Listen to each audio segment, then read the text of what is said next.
Good evening. Hello, hello. Hello. Councilmember Washington to join us in a few minutes here, momentarily.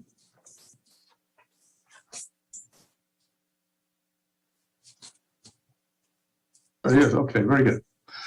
All right, all council members are present. And we will convene the meeting.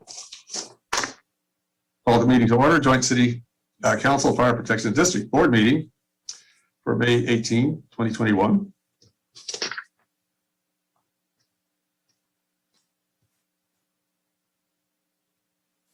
Please rise for the Pledge of Allegiance. May we have the flag?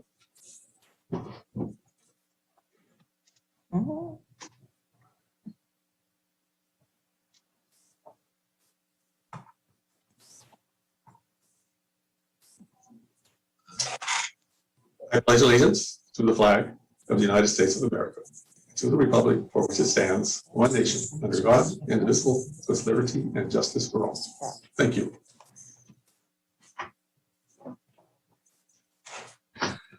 Roll call, please. Councilmember Albadonos. Here. Councilmember Oro. Here. Councilmember Washington. Here. Vice Mayor Joseph. Here. Mayor Garcia. Here. Move on now to report on closed session, confirmation of reportable action. Mr. Ross. See, it's not quite. We'll come back to it momentarily when he connects. Moving on to City Clerk's announcement pursuant to Government Code 54952.3 is as stated in the agenda.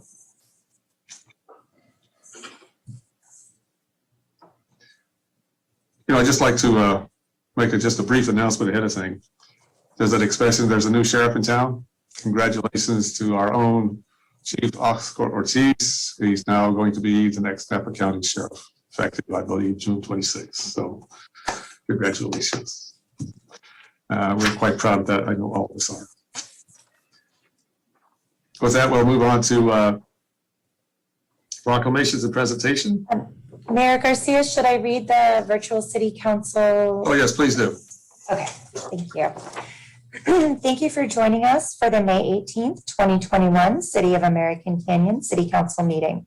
This meeting is held entirely virtually in response to the COVID-19 pandemic. The format tonight will be similar to that of an in-person city council meeting. In addition to the Zoom platform, the meeting is being broadcast on cable TV channel 28, on YouTube, and stream live on the city's website. You will see the city council members on your screen. All members of the public will participate in a listen-only mode. Public comment is invited for non-agenda items during the public forum section of the meeting, and on each agenda item, when the item you wish to speak on is called, please follow these steps to make your comment. When the mayor calls a particular item and you wish to speak on that item, click the raise hand button. If joining by computer, if you are joining by your phone, dial *9 to raise your hand. When it is your turn, I will announce your name and invite you to speak. You may see a message saying the host would like you to unmute your microphone. If you get this message, click unmute myself and begin speaking. To unmute yourself by phone, dial *6 and begin speaking. Video will not be turned on, only audio. You have up to 3 minutes to make your comments to the City Council. At the end of your 3 minutes, I will ask you to conclude your comments quickly, and I will mute your audio once you are done. Please only press *9 to raise your hand for the items you wish to speak on, as the raised hands will be cleared at the end of each item.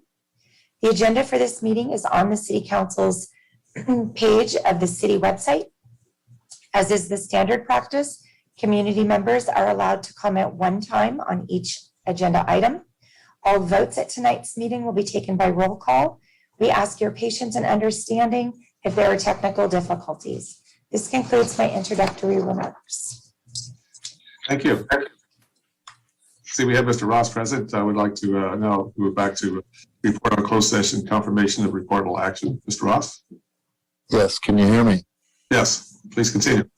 The council adjourned an open session at 5:31 p.m. to address the matters agendized for closed session city consideration. You concluded your closed session at 6:39 p.m.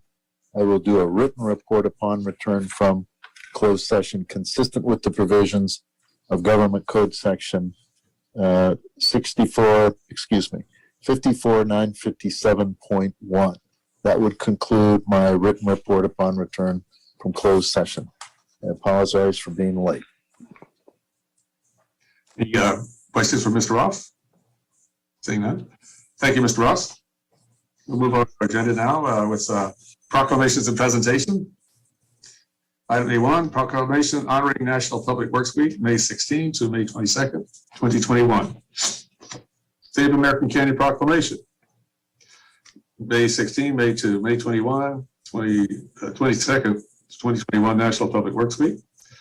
Whereas public work professionals are the behind-the-scenes employees who focus on infrastructure, facilities, and services that are of vital importance to our community, and their work is essential to the public health, quality of life, safety, and well-being of the people of the city of American Canyon. And whereas the city of American Canyon's infrastructure, facilities, and services could not be provided and maintained without the efforts of our public works professionals.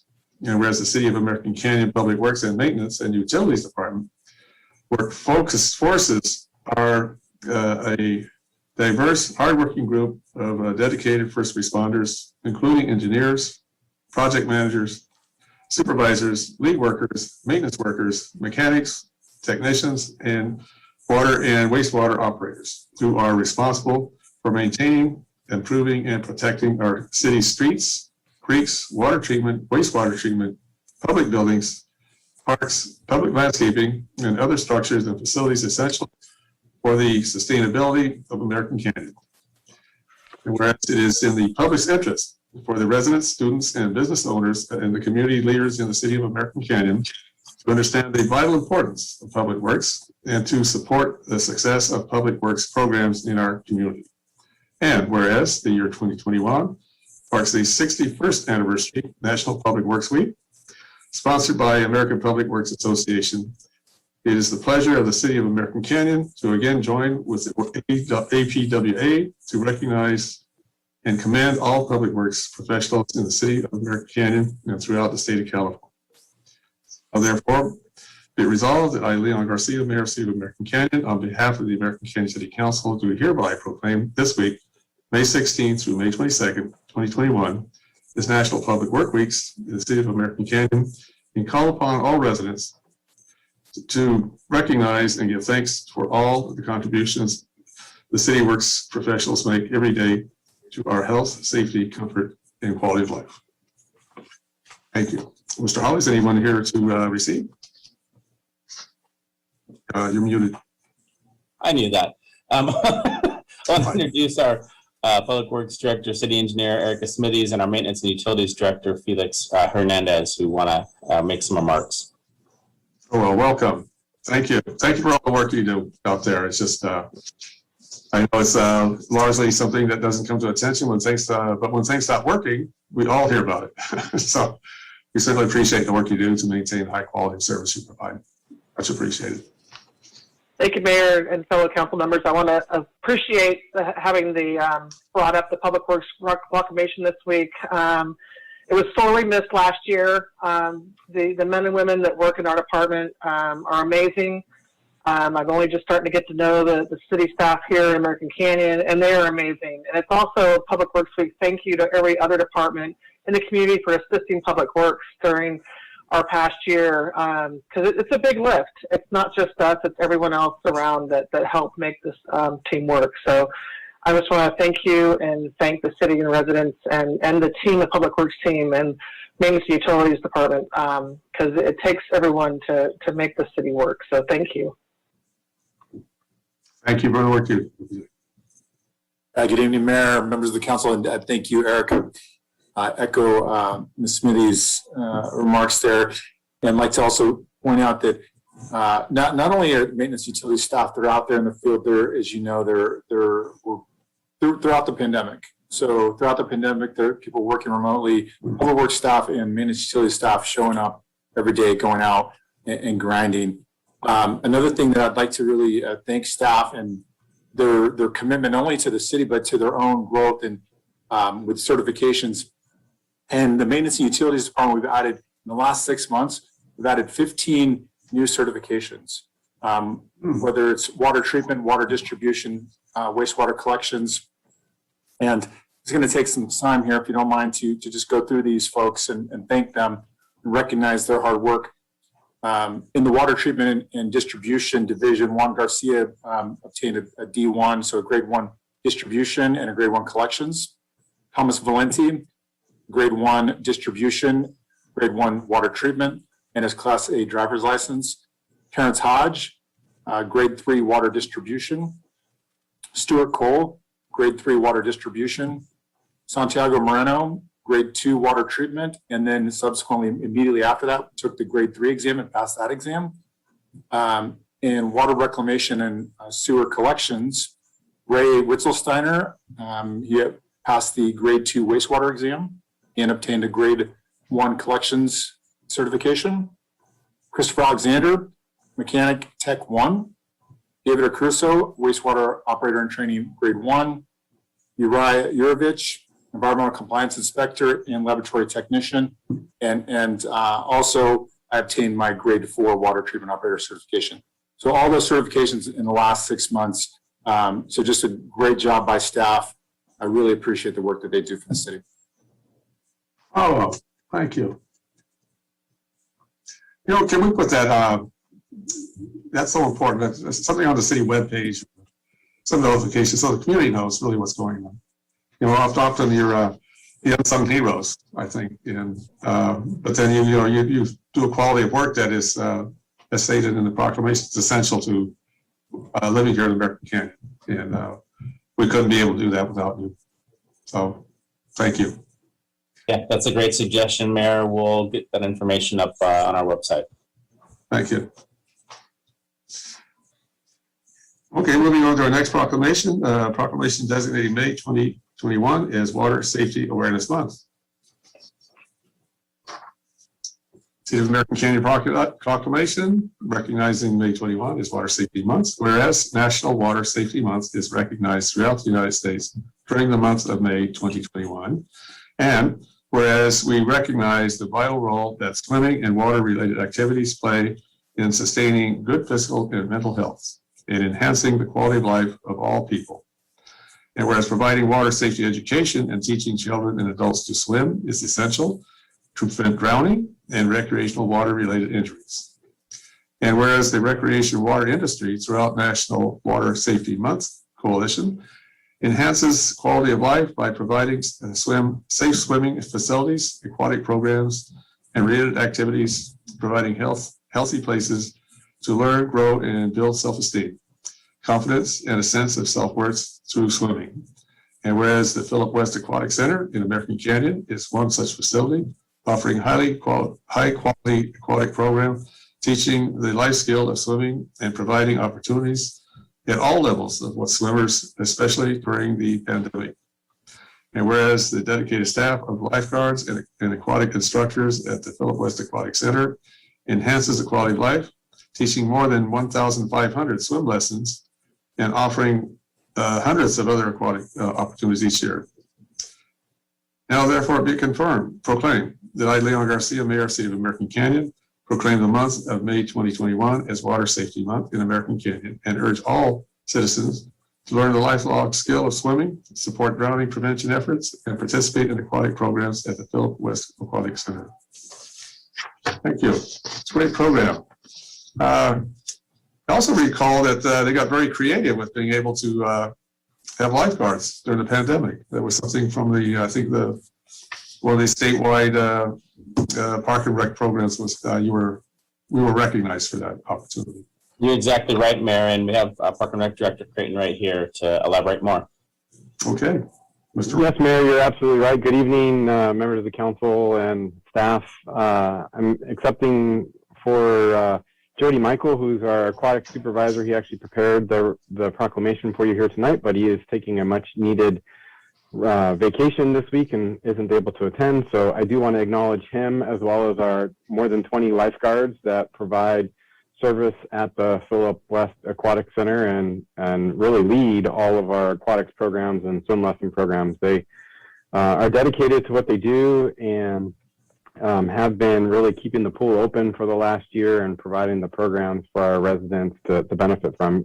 Mayor, you are correct. We were one of, if not maybe the first lifeguard program to offer last year during the pandemic, in which the Red Cross pioneered the approach that Jody made in blending both online learning as well as in-person rescue training. But the important part was the rescue training was done with a family member, which is very different and unusual. We've never done that. Red Cross has never done that before. So you had to basically, it was called bringing your own victim, if you will, to rescue them from the pool. So the lifeguards went through that training, and the Red Cross ended up using that as it turned into the national standard. So I would be remiss, Mayor, if I didn't also acknowledge on Public Works Week that we do rely heavily on the Public Works team, the maintenance utility folks who keep the pool open and operating. They're the ones that keep that pool chemistry balanced and usable. So I wanted to thank Felix and his team for all the work they do to keep the pool open. I think just in general, we're lucky and fortunate to have the pool here and a dedicated team of both lifeguards and maintenance staff that ensure we have these opportunities for mental and physical health benefits for our community. Well, very good. Well, thank you. I think we can all give each other a pat on the back and a way to go when it comes to creativity and getting things done. That's awesome.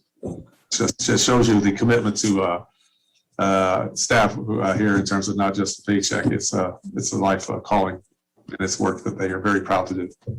And frankly, I know all of us in the City Council are very proud of the service they provide for us. So thank you again. Next is item A3, presentation from Napa County Supervisor Billy Ramos.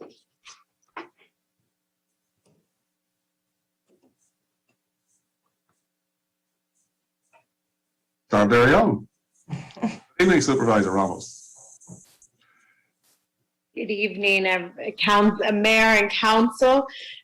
Mayor Garcia, you took my last remark, which was the congratulations to Chief Ortiz. So I will start off with the news and say with tremendous gratitude to the City of American Canyon for their support of Chief Ortiz's selection to be our sheriff as Sheriff John Robertson retires. So I will start with that. And if I can go ahead, I do have a presentation for you and I want to.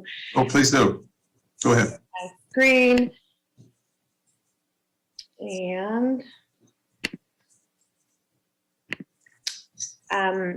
so as I have customarily done over the last year, I'm going to go ahead and give the council an update on COVID, but then we also have regular business that is happening, exciting things that are happening, and some things that are very specific to American Canyon.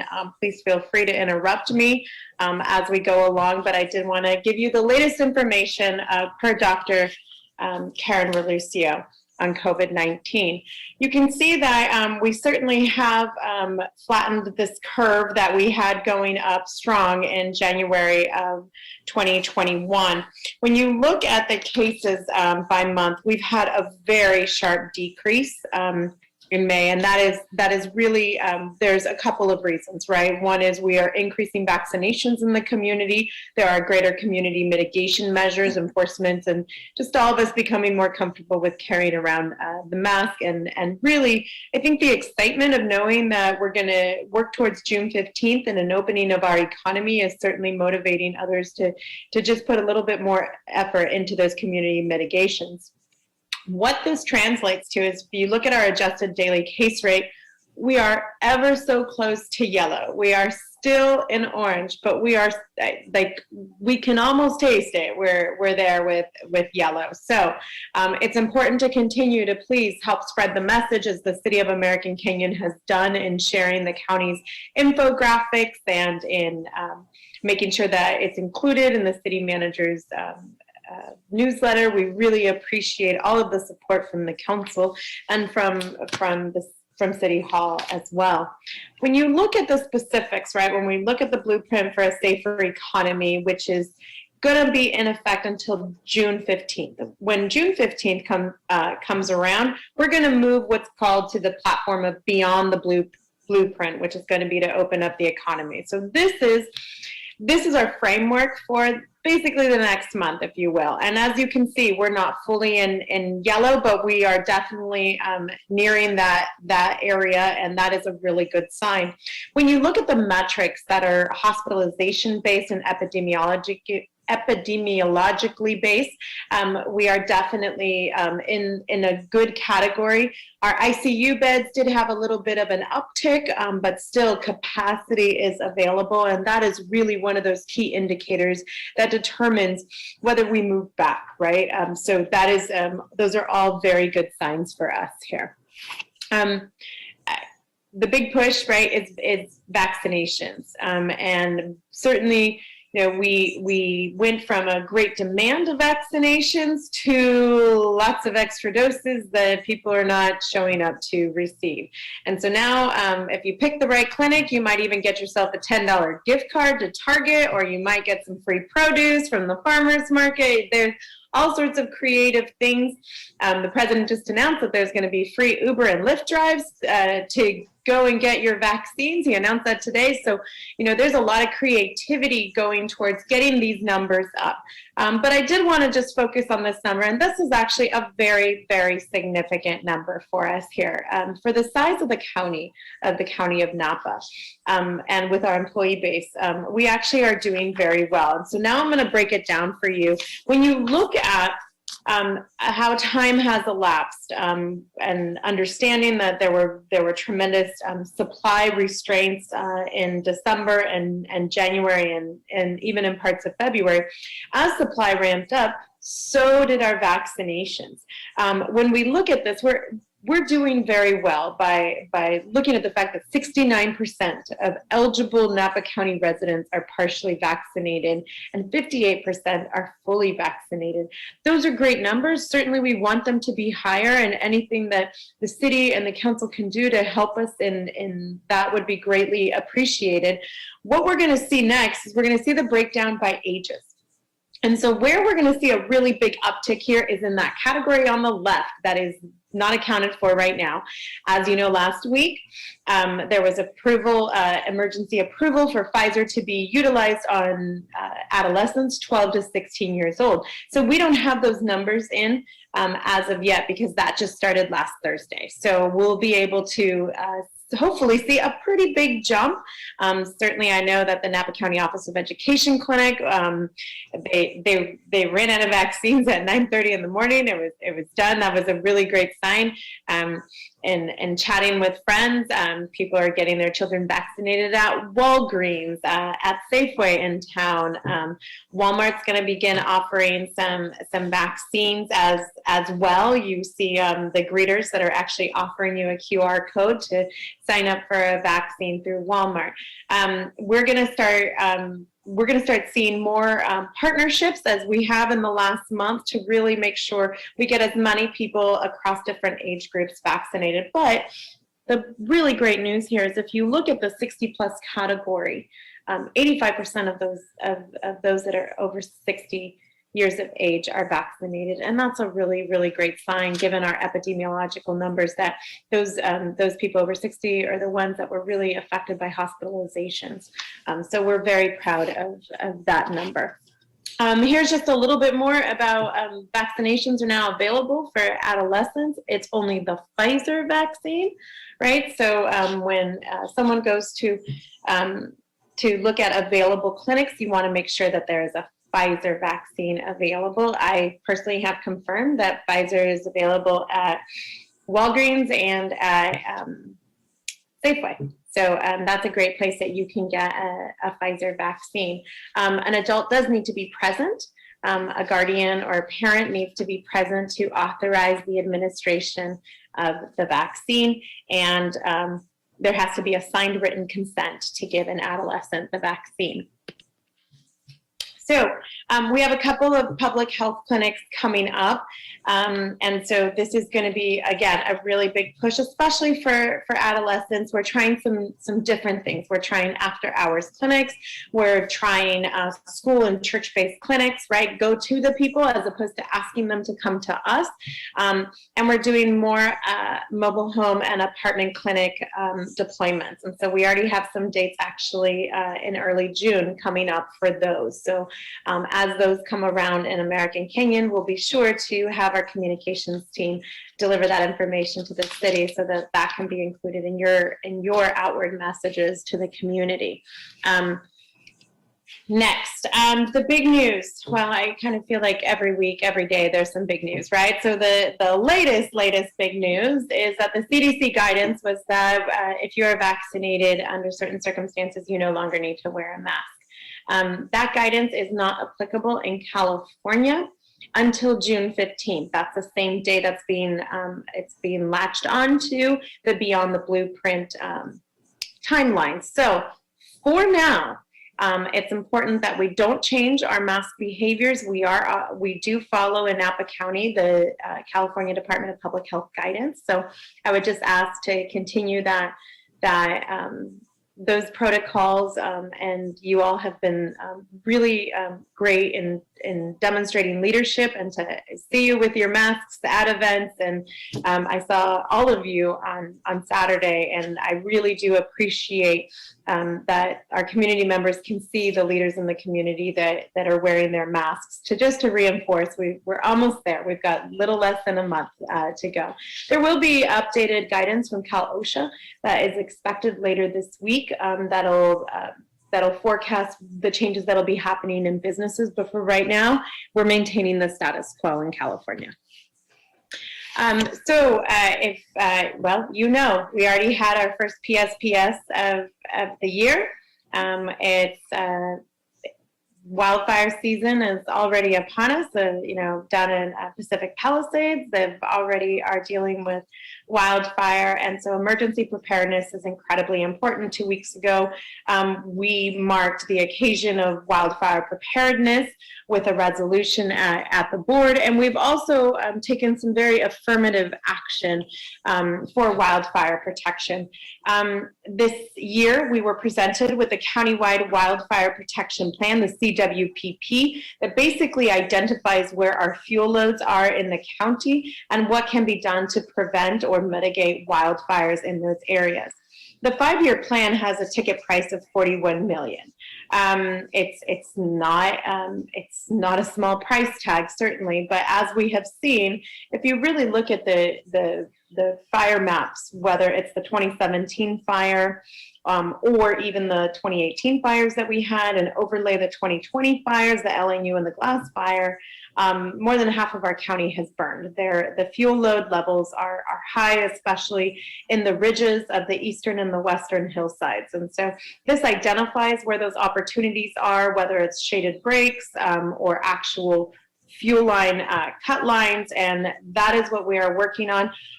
Immediately upon the presentation of the CWPP, the Board of Supervisors approved a $1 million allocation to get started on that work, and you can see some of that work online and on social media. It's the work that was done in the Circle Oaks area.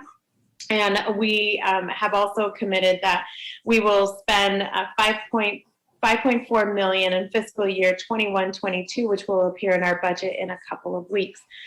Certainly, there's going to be priority given to evacuation corridors of ingress and egress, making sure that people have safe escape routes in the event of a wildfire or other emergency, but then also go from fuel breaks, critical infrastructure, and making sure we protect our water systems. Additionally, that same day, we actually approved an ordinance, an ember-resistant zone ordinance. So one of the things that we have found through our fires and through the work of CAL FIRE that is shared with us is that those first 5 feet of a home are actually where embers collect, and they basically spin around under your eaves. And so one of the things that we have done is addressing the length of eaves, accessory structures that are of flammable materials and their proximity to the home, making sure there is sufficient ventilation, and looking at decks and balcony material. We are, for new constructions, we are going to make sure that we have home hardening in those new constructions, which includes that defensible space and making sure that there are ember resistant plants and landscaping in that area. And we're also making sure that we no longer we're recommending no longer storing firewood and lumber and combustibles close to your decks or to your eaves. So really getting the message out. You're going to start seeing a lot of community outreach in terms of the updates that we have made to our fire code and to our building code. A couple of points of interest in terms of, as we know, the first 72 hours of a disaster, especially a fire, are critical. And so we have two things that are coming soon. The first one is the IQ Fire Watch, and this uses artificial intelligence on poles to be able to detect wildfire smoke, not a wildfire, but the actual smoke. And the system is integrated in such a way to be able to send that message to Napa Central Dispatch and then to deploy those fire suppression resources. These poles are going to actually cover about 90% of the county, and they're all going to be located on private property, and construction is expected as soon as this fall. So that is one way in which we're using technology to better improve our response to wildfires. The other is Zone Haven. You may recall that as incidents have happened, emergency incidents have happened in Sonoma County, they alert and they'll say, okay, we're now evacuating Zone E215, and you'll hear a letter and a number. And when I looked it up, I realized, no, it's not a bingo game. It is actually how their county is divided up by zones. And so working with the Sheriff's Department and working with fire, we received a grant that Zone Haven is going to create these evacuation areas. And it's going to be based upon power line distribution, right? We know through the PSPSs, we need to make sure that those that are connected on the same source are included in those evacuation zones, but it's also going to be based upon routes and geographical and topographical restraints. So this is something that we would deploy in all of Napa County, and we expect this to be available to the public on May 28th of this year, so very soon here. And how it would work is to actually, there'll be a map, and you can hover around on the map and pinpoint the area, and it's going to be able to tell you what your evacuation zone is. And so one of the things that we'll be embarking on is a community outreach to be able to get families, children, to know what their evacuation zone is and to have that be part of their preparedness. Next, as you can imagine, our community was very, very hard hit, not fully recovered from the 2017 fires, having the massive 2020 fires of the LNU complex and the glass fire.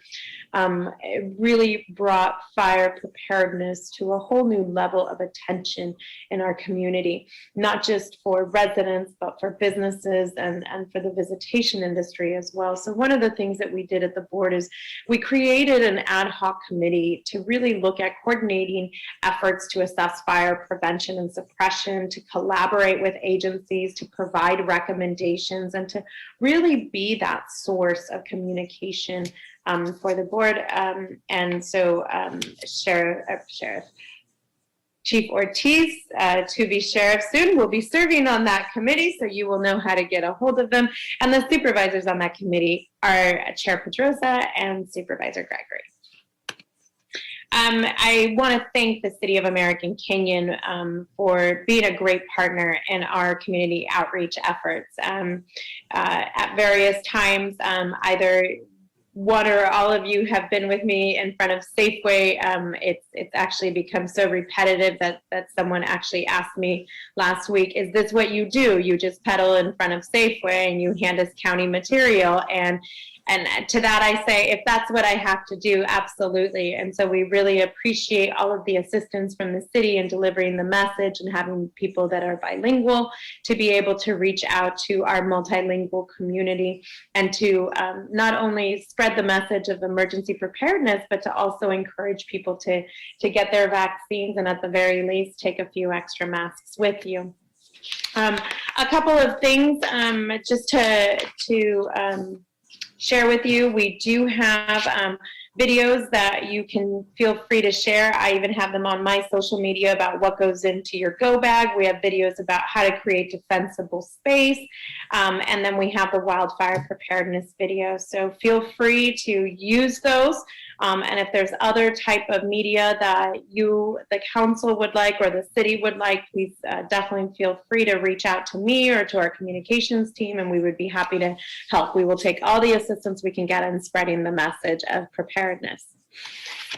I would be remiss if I didn't mention propane cannons, and I see Vice Mayor Joseph smiling there since you just reached out to me, and my response was, hold on, I will get to it on Tuesday. I'm going to start off by saying that this is an issue that is very particular to the South County. And what we're dealing with is a particular bird species, the starling, that is invasive to vineyards in the South County. And what has happened over the years, I certainly have received complaints for a number of years, but they have increased. And it got to the point where I will say honestly, I heard cannons at night in my bedroom when the window was open. And that was a really different experience for me, because for those residents that lived on perched up areas in the community, certainly they can hear it more because of acoustical noise. So I did ask our Ag Commissioner to provide an update to the board. As you may recall, last year we adopted customs and standards, not an ordinance regarding propane cannons, but we did bird mitigation propane cannons, but we did apply customs and standards as directed by the Superior Court, because we did have an issue that was litigated in court regarding the use of propane cannons. So to give you an update, what's interesting is in 2018, we actually had a number of complaints, and these complaints were of cannons being used at times where you wouldn't expect them, where they're not even viable, say 10 o'clock at night. If the birds aren't out at that time eating fruit, so they shouldn't be on. We had one complaint in 2019, and then in 2020, we had 9 complaints. In 2020, it's when we adopted our customs and standards. So there has been a decrease in the number of complaints. What has changed is the location of the complaints, where they are coming from. As I said before, in 2018, I wasn't hearing it at my house, and I'm on the west side of town. Now we are. One of the things that the Ag Commissioner's Office is doing is embarking on an education and outreach effort. We're going to send out the same messaging we do about the proper use of propane cannons and the customs and standards. We're going to ask our industry groups to help us do the same thing. We're going to go ahead and actually target communication to those growers that are in the South County, because as I said, this is very particular to that Carneros, the Green Island, Jameson Canyon, and American Canyon areas. We're going to make sure that we provide educational information about the best bird mitigation practices. Certainly netting is one of the more effective ones, but as part of the customs and standards, if you're using propane cannons, you also have to use another mitigation. And so making sure that that is happening. We are also going to invest in periodic and early morning surveillance in the regions that we know that propane cannons are located.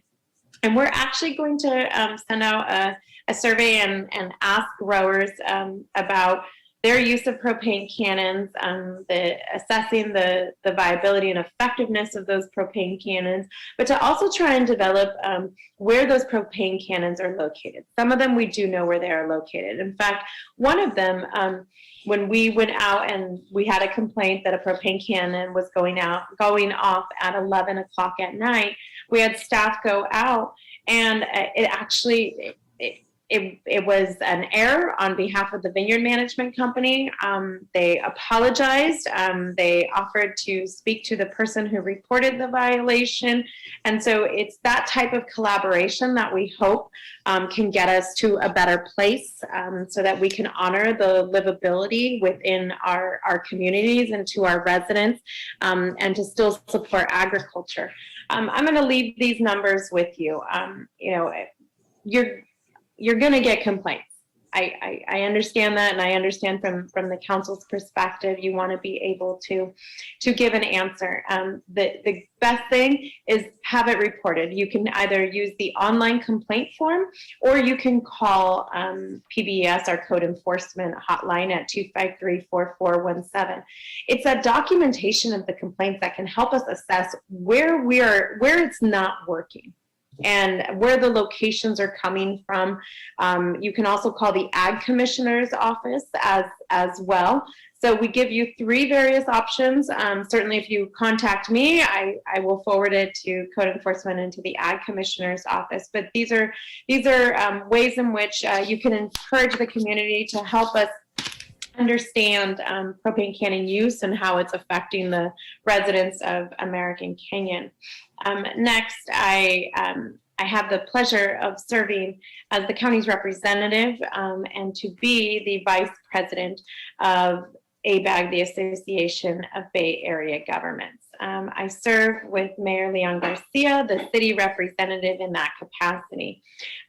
We are going through we're going through our RHNA allocations, the Regional Housing Needs Assessment allocations, and we are looking at very different numbers from prior cycles. And so I've laid out here the numbers that we're looking at in this next round of housing allocation.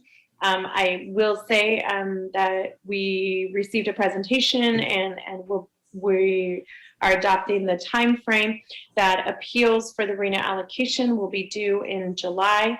And certainly if the council wants more information about that timeline, I can make sure that the ABAG staff sends that over. Really, purpose of saying this is one of those types of moments that certainly points to not only the collaboration we've had in the past, but the collaboration I hope we have in the future.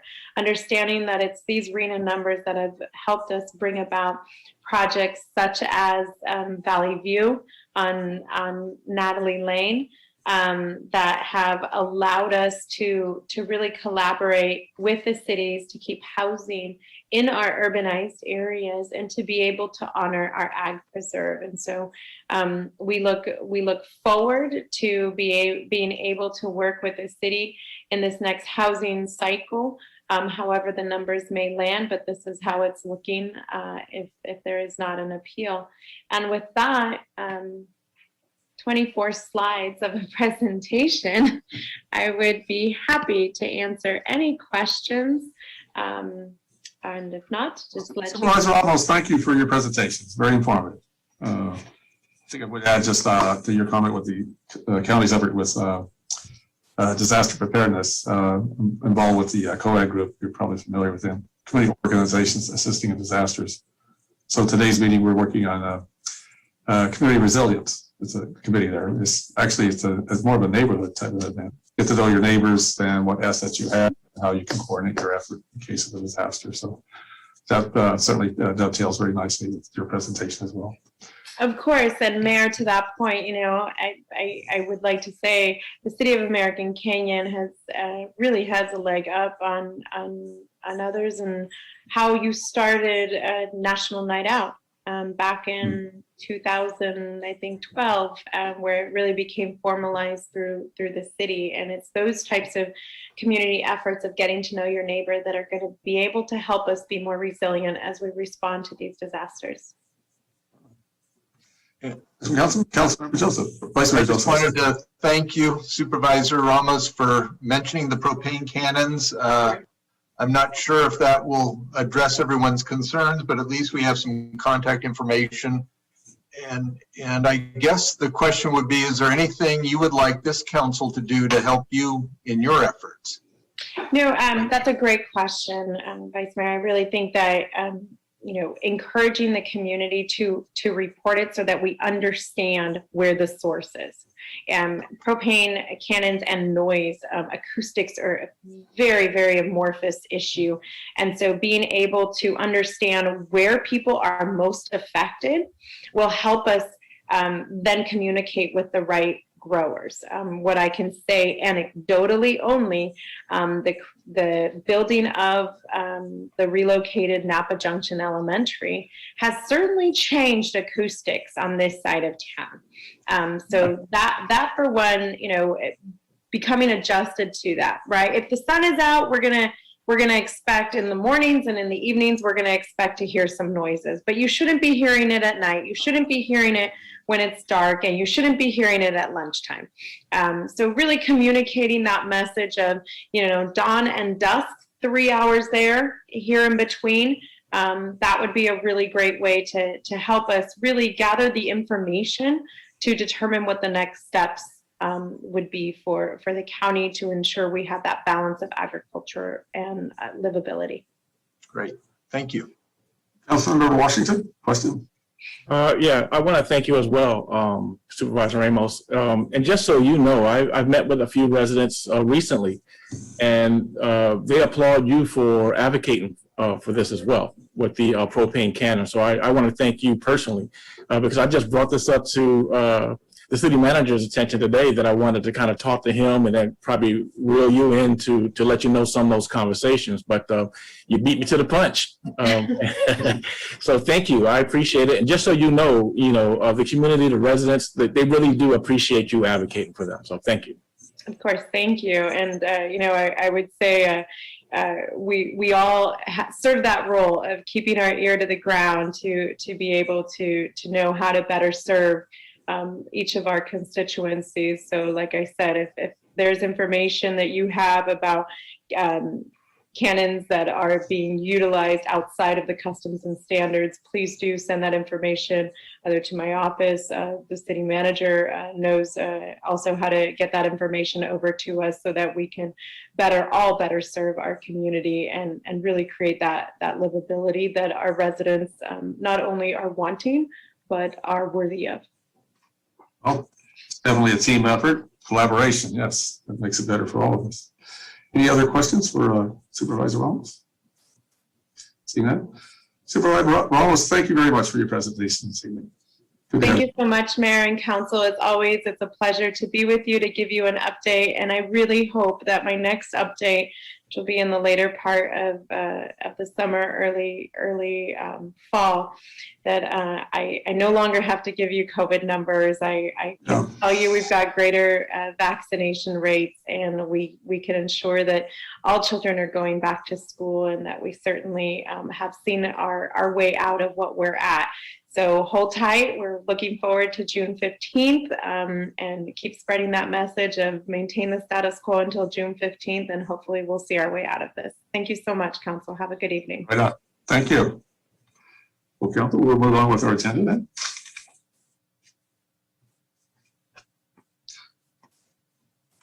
Public comment. Have we received any public comment on items not on the agenda? Yes, we have, Mayor Garcia. I have non-agenda item comments, cannabis from Jason Kishinev, water supply, Sarah Brunt, propane cannons, Mark North, and Vintage Ranch parking from Chris James. Very good. And it does look like we have someone in the audience who would like to make a comment. Okay, very good. I have Barry Christian. I'm bringing him over. Go ahead, Barry, you are muted. Okay, thank you. Barry, good to have you with us. Thank you.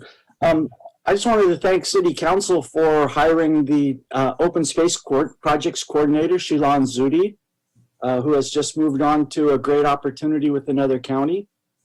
I'm not asking you to hire another one. I want to come and thank you. I had an opportunity to work with Shilan on quite a number of different projects, and we really got a lot done. We got and I've already thanked Shilan, so I'm thanking you guys and Creighton and all the staff, the management team. We got the upper roads regraded with RCD. We got a grant to do that, so that helps save. We were going to lose some of those roads on the north side, and they're in real good shape now. Except we'll have some issues if we get a 2005 event or a 2015 event where we get torrential rains. But the roads will hold up better now, and they'll be easier to repair. So that was great progress. Work on the grazing management plan for the cattle, and that's also important for fire suppression. Trail signage, a new kiosk at Newell Preserve. We've got a great new volunteer infrastructure program now with service, so people can sign up. We've done some trail crew projects. Shilan did some planting projects out at the wetlands. A lot of community engagement with the scouts and other groups. The scouts are helping water the trees at Newell, and a terrific grant for the wetlands for possible kayak launch, removing that dangerous culvert, and addressing some of the courtyard possibilities. So altogether, I thought it was really great. I'm not asking you to hire another one. I just want to say thank you, and I especially want to credit Creighton Wright for the way he mentored and mentors all of his employees, and he supervised all of this, and Maria and Jason supervise him, and you supervise all of them. So it really goes up the chain of command with all the work that got done, and it helped us get ahead of the game with Newell Preserve. There's a lot of people using it now, more and more people. I think that will continue to grow. And as Supervisor Ramos mentioned, the regional housing allocations, it's only going to increase, I think, over time. We're going to build more and more houses here. So for my way of thinking, that means be on the lookout for any possible new areas where we can get people outdoors, new properties we can buy, new trails we can build. Because I'm not just thinking 2 or 3 or 5 years down the road. I'm thinking 10, 20, 30 years when American Canyon really starts to get built out. What kind of outdoor opportunities are we going to have? But mainly to thank you for Shilan and all of the staff and the way that worked out. So thanks. Oh, thank you, Barry. Really appreciate your filling us in on all those things. Yes, Shilan, we certainly thank her for her service to American Canyon. Wish her well with her new assignment. I'm just thrilled to hear about the opportunities that we generate for people moving forward on their career path. So it's good. It speaks well of American Canyon. Any other speakers? Thank you, Barry. I have no other hands raised at this time. Okay.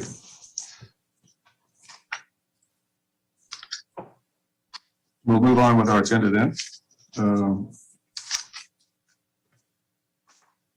Closing public comment on this part now. Any agenda changes, Council?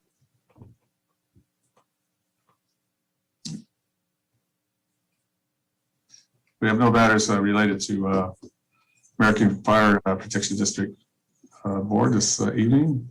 Matters related to American Canyon City Council. 4 consent items. If there's no need to pull an item for discussion, I'll accept the motion to approve. So moved. Second. Motion second. Roll call, please. I'm sorry, who was the second? Mark. Mark, okay. Thank Sorry. you. Okay, I have Councilmember Albudamas, Yes. Councilmember Oro, Yes. Councilmember Washington, Yes. Vice Mayor Joseph, Yes. and Mayor Garcia. Yes, thank you. Thank you.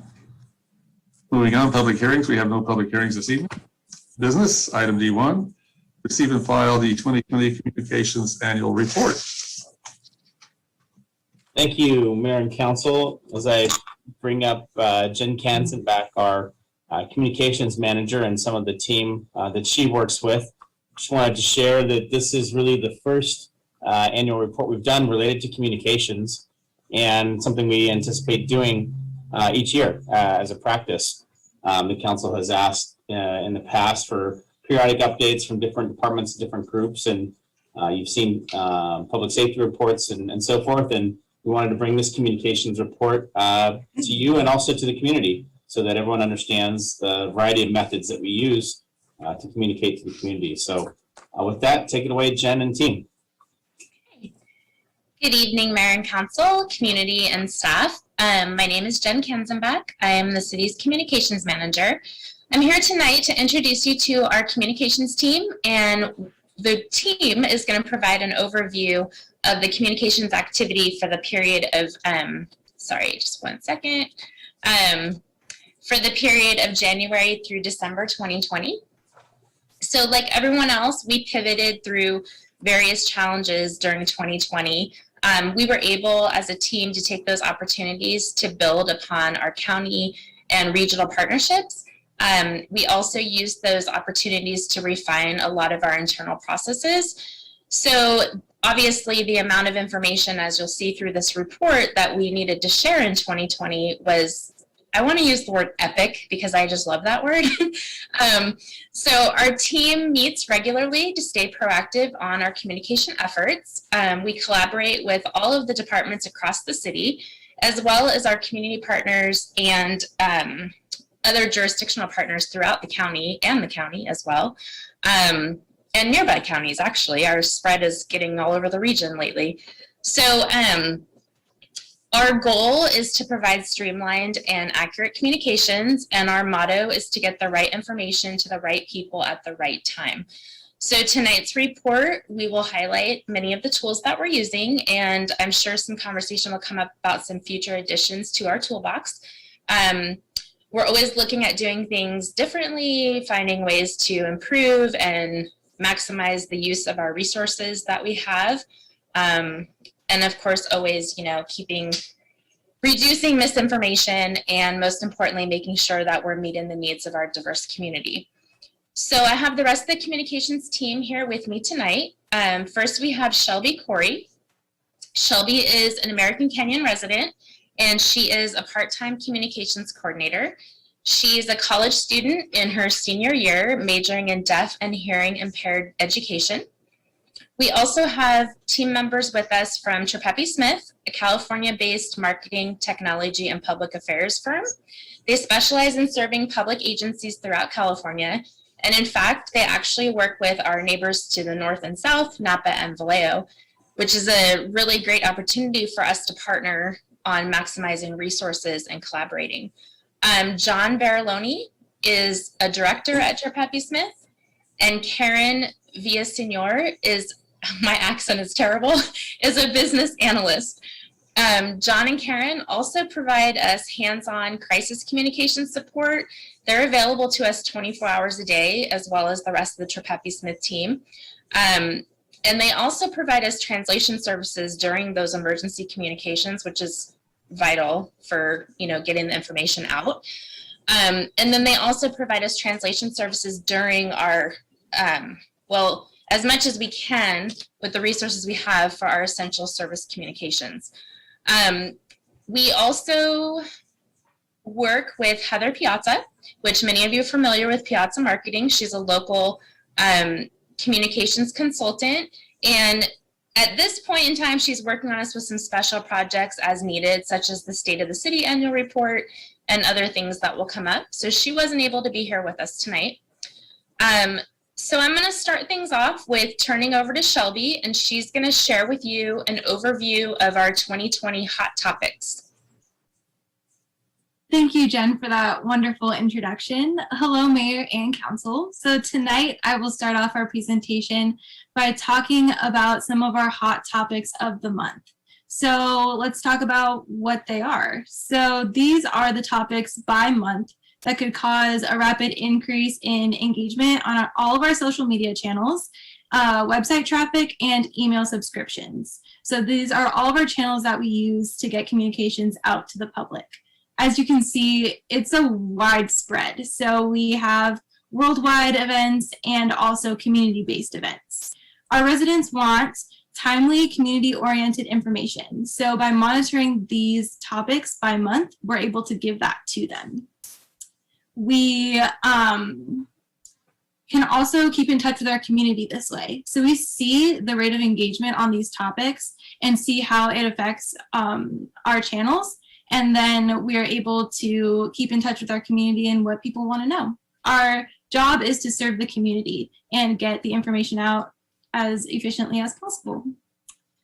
So now I will pass it to Jen and the Trippepi Smith team as they go over some of our website analytics.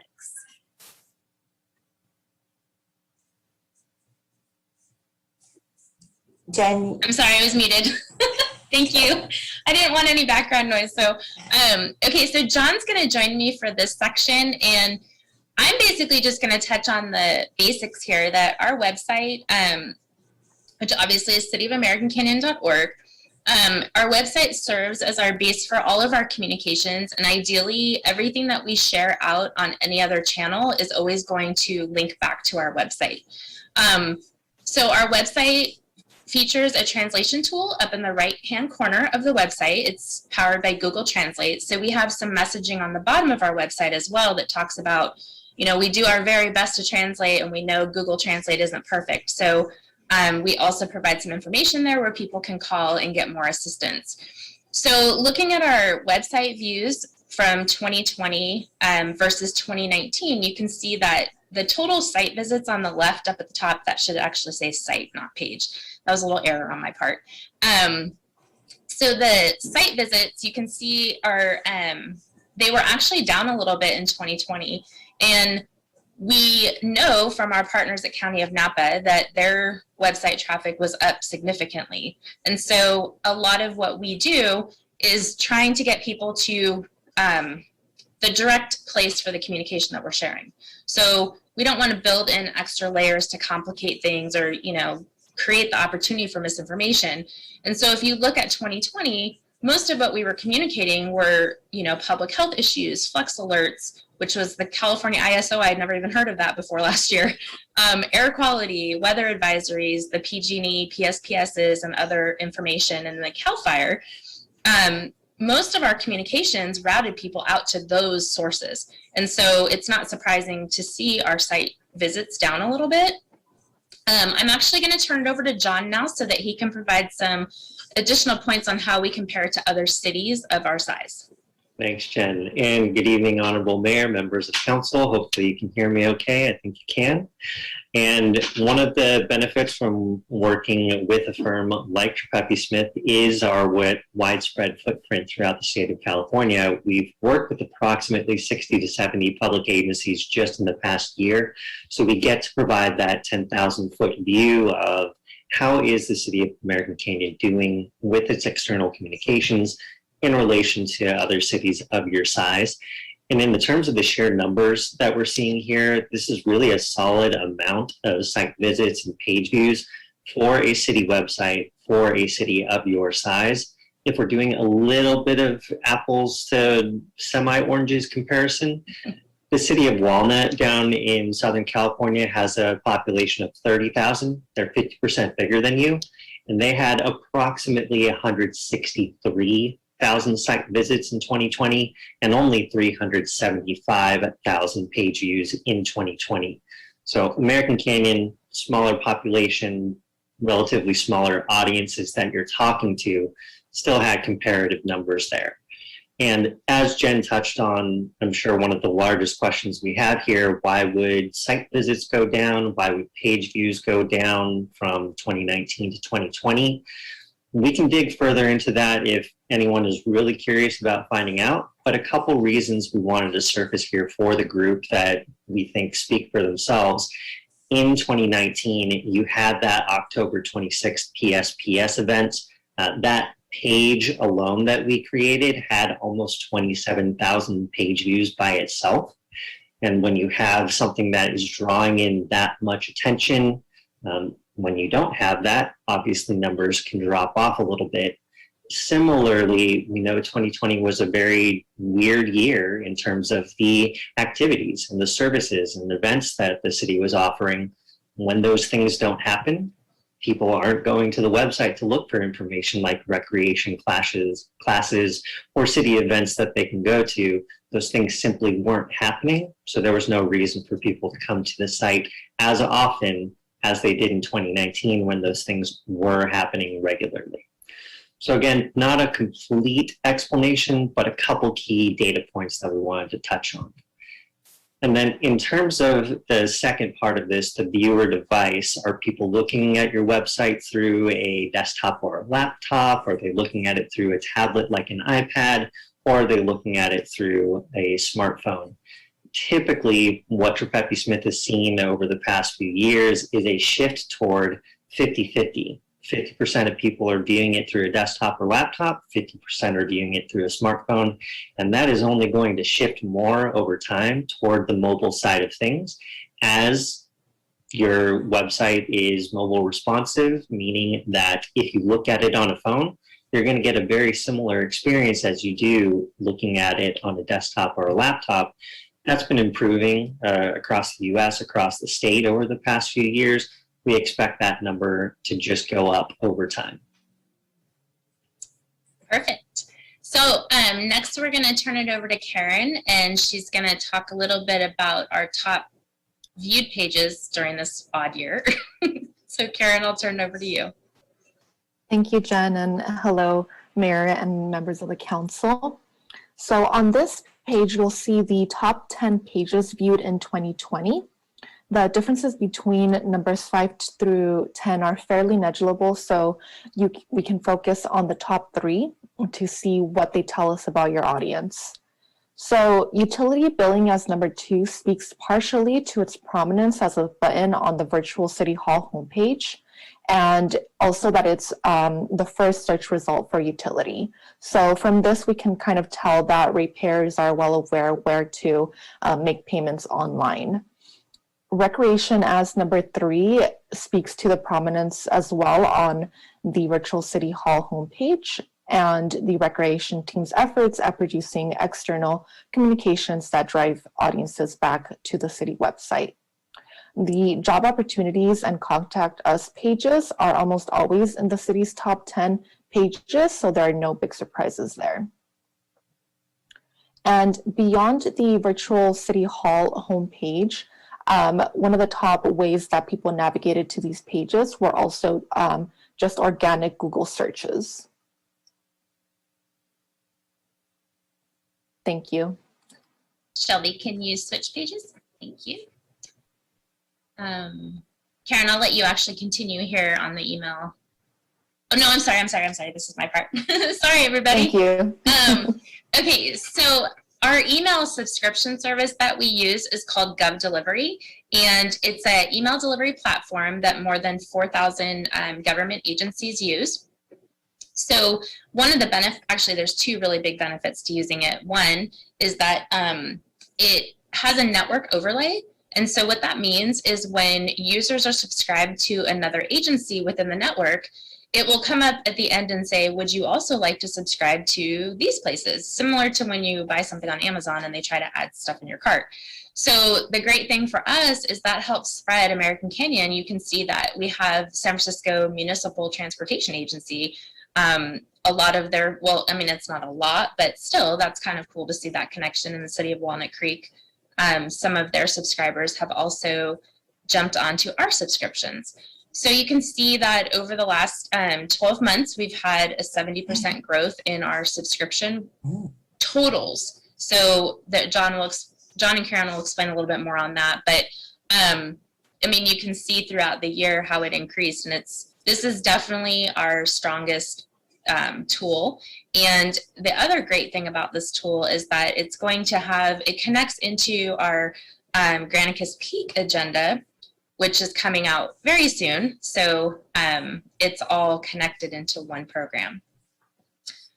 In the last year, we added a new Parks and Recreation monthly newsletter. And we have, you know, I hope that you all get our newsletters and our regular updates that we provide. And if you don't, you can go to our homepage and click on the little envelope on the right-hand corner to subscribe for all of them. So I'm going to let John provide some details, further details related to the email platform, and then Karen will go a little bit further into the details. Thanks, Jen. And at Trepepi Smith, we have a saying that email remains the #1 app for you because it is the best way to directly communicate with your audiences. They receive your message every time. And even if things go into spam and junk folders, hopefully you're still picking up a small percentage of people who are checking those out every now and then and clearing those out. But as you heard Jen say, GovDelivery is one of the best email tools and platforms out there for getting past those spam and junk filters because they are more trusted than other platforms out there like your MailChimps and your Constant Contacts because they're used by over 4,500 different government agencies. They've done a little bit of extra work to get more trusted by email systems. So kudos on using the tool that works the best for that purpose. Something to keep in mind here, we are saying subscriptions and subscribers. I want to define the difference between those. A single subscriber or person could have multiple subscriptions, meaning the topic lists that you have in GovDelivery, they could be subscribed to one or more of those. In fact, from June 2019 to December 2020, the median GovDelivery subscriber for state and local agencies subscribes to almost 2 topic lists, 1.9. And the top 20% of the agencies have 3.3 subscriptions per subscriber. As of yesterday, American Canyon's average is each subscriber has 2.27, so that's above GovDelivery's median, so kudos to the team. And in calendar year 2020, you gained over 3,200 subscribers. In other words, you grew your subscriber base by 28%. That is over 3,200 more people who have opted in to receive direct communication from the City of American Canyon. And that's the equivalent of 16% of your population. So it is very impressive when we look at all of the different agencies that we work with, that your email database is almost 3/4 the size of your population. We at Trepepi Smith do not see that kind of penetration or reach in the other cities that we work with. So that also makes email a very valuable tool for you. Next page, Shelby.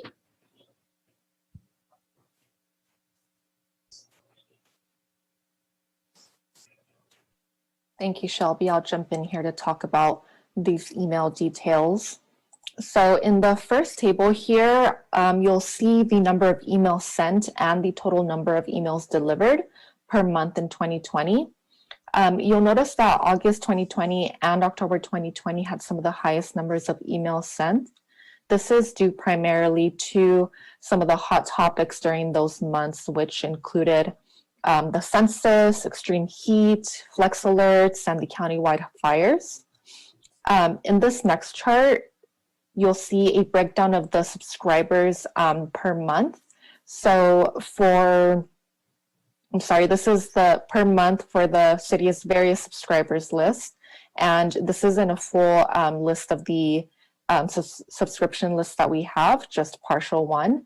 But as you saw in the previous page, your subscriptions grew the most in April through July 2020.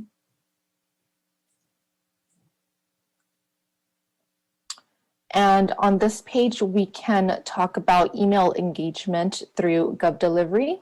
So this shows you a breakdown of the email engagement. In GovDelivery, your engagement rate is the percentage of recipients who opened or clicked a link in a bulletin or in an email.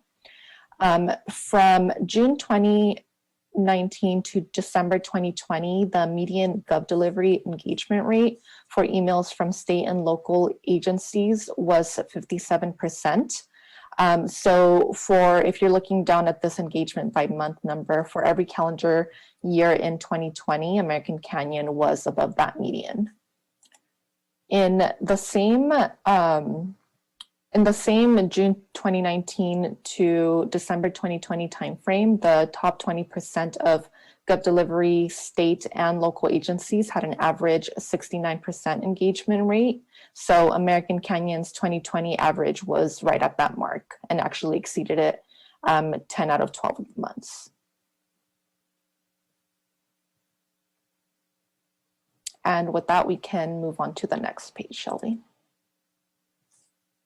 So I'll jump back in here just to talk about one of Trepepe Smith's favorite topics, which is social media.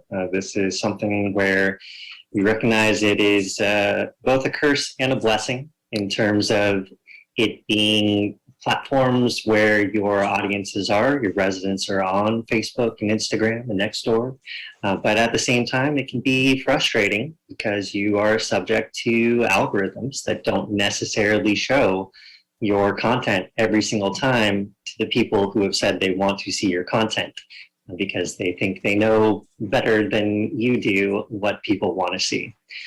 So we recognize there can be some frustration, but I will also note, if you're recalling the number of email subscribers that you have and you see the number of Nixle subscribers that you have, almost 18,000, the city has wisely invested in building up databases for what we call direct communication. So going straight to your audiences, not having to be subject to algorithms through things like phone calls, texts, and emails. And I will note for Facebook and Instagram in particular, you would be lucky to have 10% of the people who follow your page see your posts. On average worldwide, it's actually closer to about 5%. So we know, even though these are some of the most popular platforms out there, and your city is no exception, we need to have presences on these platforms, but we're not killing ourselves to create nonstop content or grow the followings just yet. We also have a saying here at Trepepe Smith that content times distribution equals impact. So if the city wants to see more impact from its content, there has to be that third part of the equation, some larger effort on the distribution mechanisms. Now, that distribution could be organic. We could convince all of our city staff and family and friends to like and comment and share every single post that we're putting out there. Probably not going to happen, even if we have friends and family that really love us. Or that distribution could be paid, meaning you spend a small amount of budget to ask Facebook and Instagram to put your content out in front of your audiences at a higher rate for a certain period of time. And in a city the size of American Canyon, even spending something like $50 to $100 on what they call a boosted post could have some very positive benefits. Thousands, if not tens of thousands of people could see your important messages depending on how engaging it is.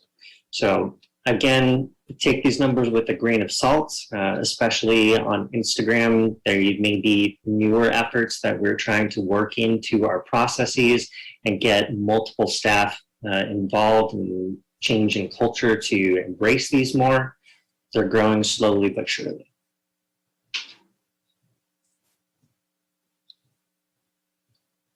Great. Go ahead to the next slide, please, Shelby. Oh, this is Shelby's part. So, Shelby, I'll let you take this. Actually, no, wait, I had something to add. I just remembered. I'm sorry about that, everybody.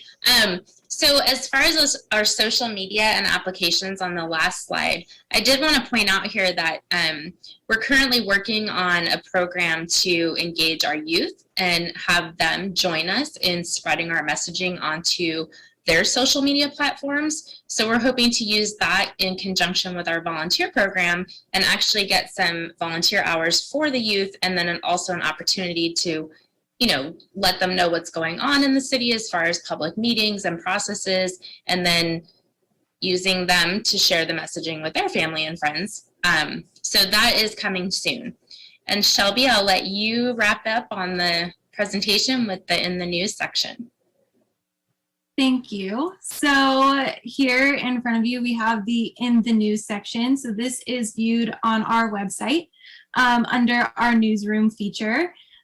This is basically a landing page for all of our media mentions of the city. So it kind of goes hand in hand with those hot topics. If you're going to have a big topic that you are taking on, then you're probably going to get a mention from a media outlet on that.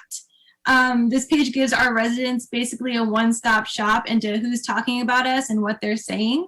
And that can be important when people want to share a news story, or if your child's a part of athletics, you want to see that story. And it's important that we provide that to our community members.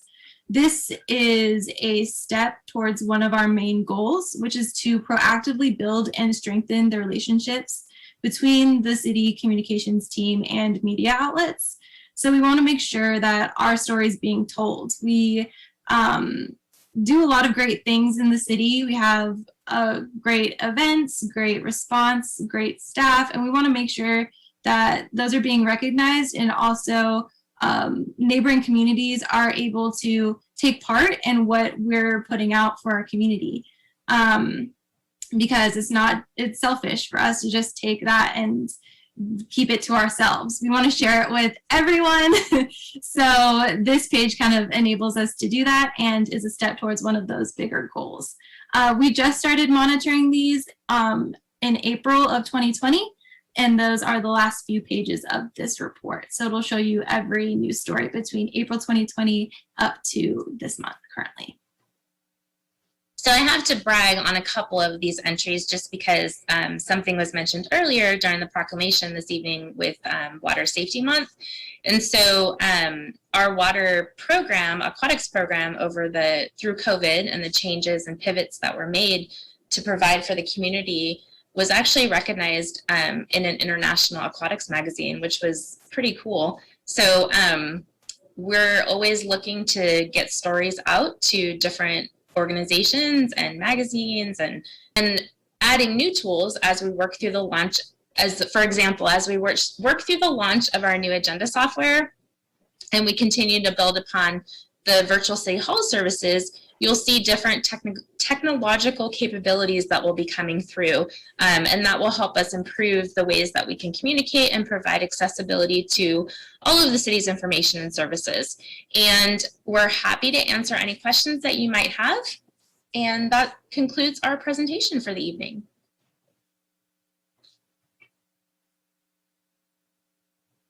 Well, thank you for the presentation. Very informative. I'll start with a question. Supervisor Ramos had some very interesting information to report. Certainly, well, I think the last one where was contact information for propane cannons. I mentioned earlier today the COAG group is working on neighborhood resilience. So there's a whole plan and presentation around that. So how would that be folded into your communication? Well, Mayor Garcia, I'm glad that you asked that. We actually, I meet weekly with the Joint Information Center, or Joint Information, the center, through Napa County, all of the regional PIOs, including COAD, the county, all of our communications teams. We meet once a week and we talk through everything that was mentioned tonight. So I'm proud to say that nothing that Supervisor Ramos shared was a surprise, which makes that's Success San Francisco. I want to say it was the transportation. Actually, I don't remember the name of the agency, but we do have quite a few residents that also commute into San Francisco. So I wouldn't be surprised if that's where that's coming from as well. But I can look into that and find out. For sure. I don't think you need to. Just curious for the next report or exactly what that is all about. And, it could be because we have such good governance here. People want to pay attention to us. So, that's what I would think. Well, we are awesome. So that's probably why. Yes, totally. Thank you. Councilmember Alvarado. Hi, thank you so much for your presentation. I always get excited when we're talking about improving our social media and internet and app-based technologies. I have 4 things that I would like to ask you about. First, is YouTube considered social media? Because we didn't talk about YouTube. So is that a part of this conversation or another one? Because if it is, I have questions. If it's not, then I'll skip it and talk to you later. So yes, YouTube is considered social media. Our YouTube channel at this point is really just sharing our council meetings and the streaming for the meetings. And then also, we usually will broadcast our State of the City event because we're usually out somewhere for that. And then we try to keep our library of our timeless type education, like the State of the City videos, the recent water video that we showed at the last council meeting. There's definitely some work to be done, which we're working on in getting that, getting the word out about that a little bit more. So did that answer your question, or did you have? I have two concerns with our YouTube channel. One is I feel like, and I think we've talked about this before, the quality of especially the live stream is not that great. I know that when the state of the city was being live streamed, we, the council members, were not panelists, so we got to experience the YouTube channel like our residents do, and it was grainy and very hard to hear. And that's the most frequent, text messages that we get during council meetings saying YouTube is not working, and it's usually the audio. And then the second concern I have is I was looking for something very specific that happened during a council meeting. The videos were not uploaded on our website, which they usually are in the archive. I double checked again today. It looks like some of them are there, but not all of them. So I'm assuming you're in the process of uploading them. Yes, we had a little snafu that we're fixing. So all of those archive videos are populating. They should be back online by now, but if you don't see something, just send us an email. The YouTube, well, they're two separate places. So the website, the archive videos, that was something that we just had to change some programming on the back side of things because we're transferring over into Granicus. So that's just some of the transitional changes that happen. We are aware of it and we're fixing that. And then as far as the streaming on YouTube, there's definitely conversations and process in the background that is working on that. Like there's some improvements that can be made. I'm not privy to all of it, but it's something that is definitely being talked about and planned. Excellent. And the other concern I had with the YouTube is I typically don't go back and watch our council meetings, but in this last week, I was looking for something very specific and I went to a council meeting, and for some reason, that piece that I was looking for was cut out. Like there was a chunk missing from the YouTube video, which kind of raised a red flag for me. I don't know why that happened, and I'm hoping that that's not typical. So what will happen, and I know specifically recently there was a lot of chatter at the beginning of a meeting before the meeting was called to order, and sometimes we will trim that off because the meeting's not public yet. Is that what you're talking about, or was it something? No, this was an hour and a half into the meeting. I can talk to you offline specifically what it was. Okay. I've addressed it with our city manager. He knows what I'm talking about, okay. But I'm more than happy to talk to you about it specifically. Sure, I'm not familiar with, the only trimming that I'm aware of would be the very beginning, just when there's some side chatter before the meeting's called. But we don't trim anything else. Right, and that's what I heard, but I didn't think that we intentionally trimmed it. There's a chunk missing and we need to figure out why, because I hope that's not happening to all of our videos for some reason. It's most likely a glitch with YouTube. I don't think the city did any of that intentionally. So that's 2. 3, the committee reports. For some reason, whenever I try to click on the council committee assignments, not reports, sorry, it doesn't open. And I know I've told you and I've told our city manager, I've tried it on my laptop and on my iPad and on my cell phone, and it doesn't work on any of those things. It looks like it's a document that's supposed to open rather than it just being on the website itself. So I don't know if whatever browser I'm using is just not compatible. My iPad is Safari, my laptop is Chrome. I've tried multiple different ways and I can't access them.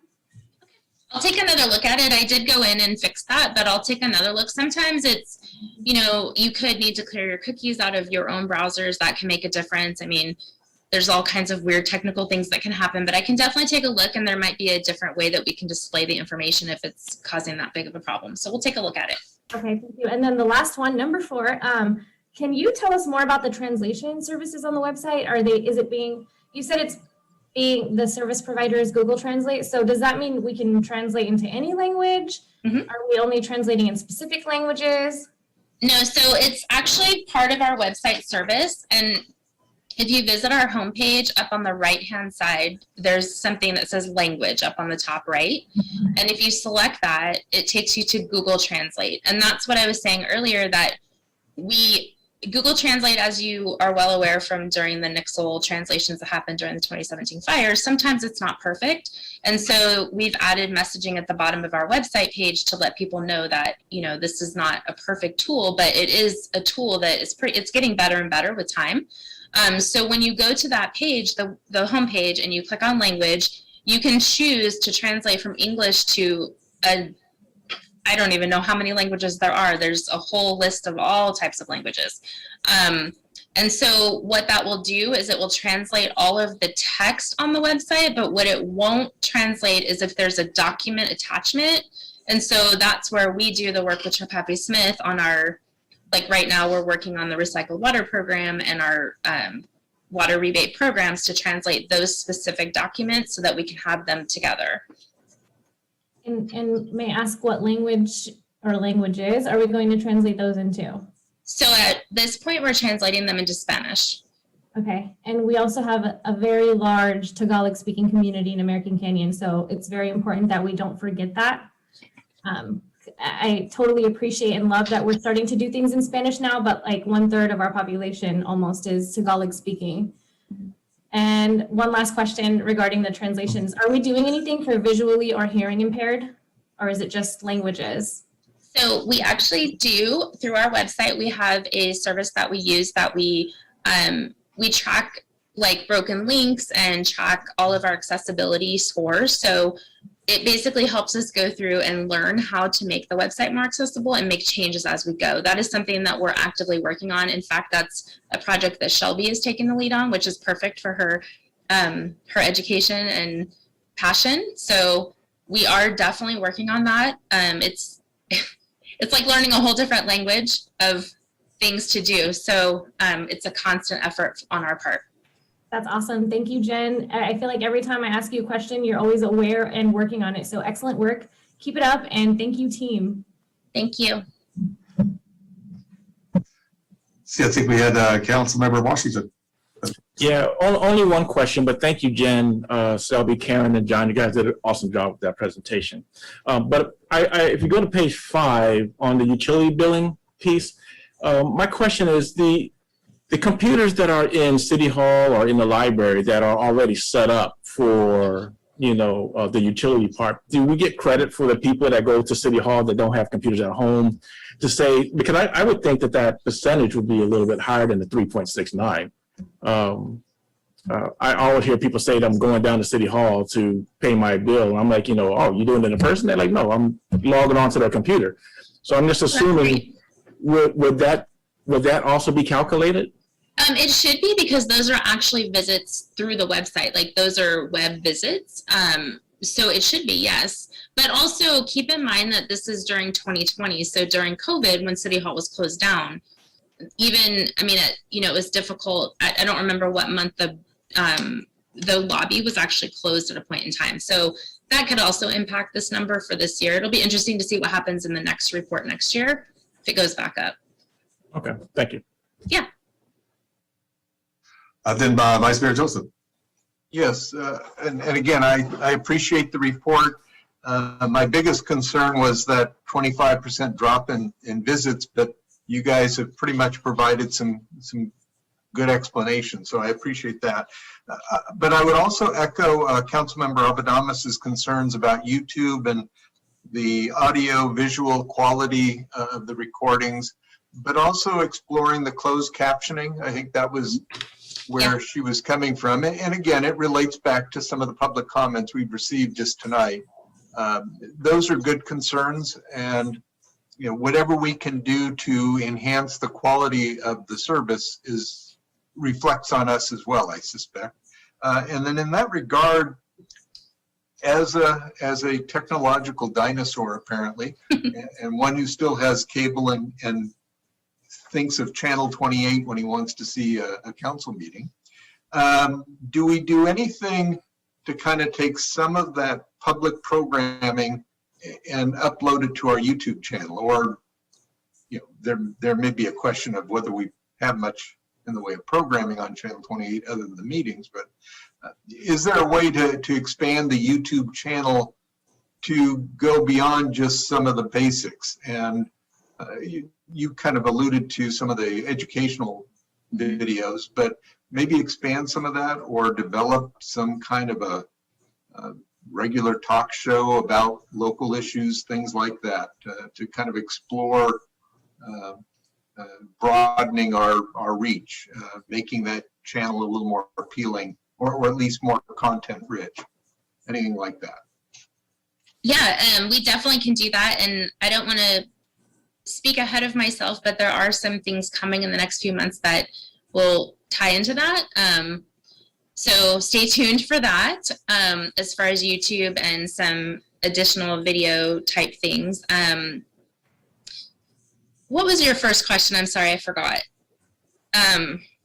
YouTube, and what was the other?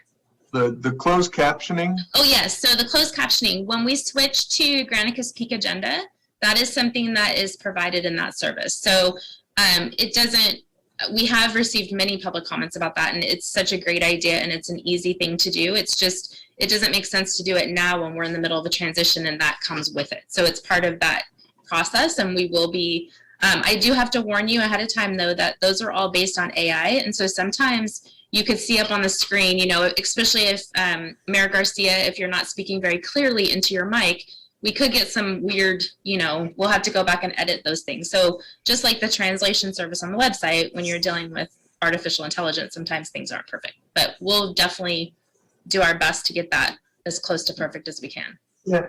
I'll have to watch myself on that. Yes, you will. Yeah, that just opens up all kinds of things that I would start saying, no, that wasn't me saying what you heard. That was a closed captioning Put screen. it on the bottom of my screen. Well, I know what I just said. I think there should be a disclaimer before that, so that way you don't have to go back and edit it, right? You know, it's AI technology. It may not be perfect. You know, don't trust it. But it gets the gist of it. Hey, listen, I just want to piggyback off of what Mark, Council, the Vice Mayor, was saying. I haven't had cable 28 in 10 years or more, right? Like, I don't subscribe to cable. Nobody's subscribing to cable these days. Those local access channels aren't the way to go. It's through YouTube, because you're not going to get, you know, those, you know, you're not going to get cable on your iPad or your phone where you're spending most of your time these days. And I think it's very important for us to invest in that technology so that we can broadcast this out. You know, I actually like the YouTube channel a lot. Like, I prefer to go there than through the city website and that little tiny little Granicus screen that comes through there. You know, you watch the supervisor meetings, the board of supervisor meetings, and they broadcast that way. And it's not very, doesn't have a good user interface, put it that way. And so I'd be willing, if you guys came back with the council, and I don't know if it's in the budget stuff, but like, we need to improve that. We've talked about it for about 1.5 years now, and to really get it out there, and I think we can get some engagement on it.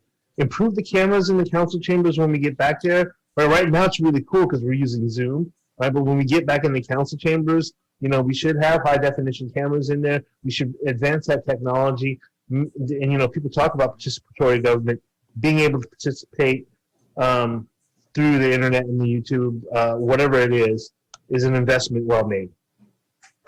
Yeah, no, I'm going to jump in, and I appreciate all the council members' comments, particularly about YouTube. We are stuck with 1 foot in last century and a desire to be in the next century. All of our media right now that goes out, that's broadcast, goes through Channel 28. It partially has to do with the franchise fees that are collected, that are transmitted over to Napa TV 28. And that technology is a last century technology. And then we piggyback off it and try to do YouTube and other more modern things. And so we're looking at ways to avoid that trap. We may go so far as to have 2 different cameras, one that just does the Channel 28 feed for whoever we have to still broadcast for, because at this point it's still a requirement that we have that local access.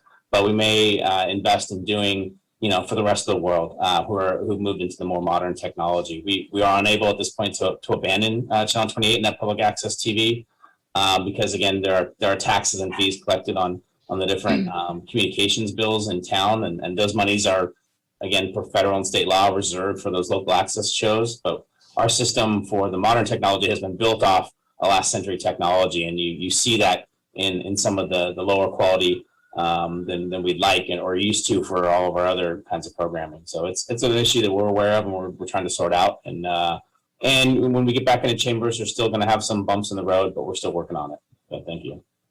Very good. Thank you. Is council ready for public comment on this now? Hearing no objection. Did we receive anything in public comment? I did receive one written comment from Tammy Wong. And it looks like we have one comment. Karina Cervente is here. I'm going to bring her in.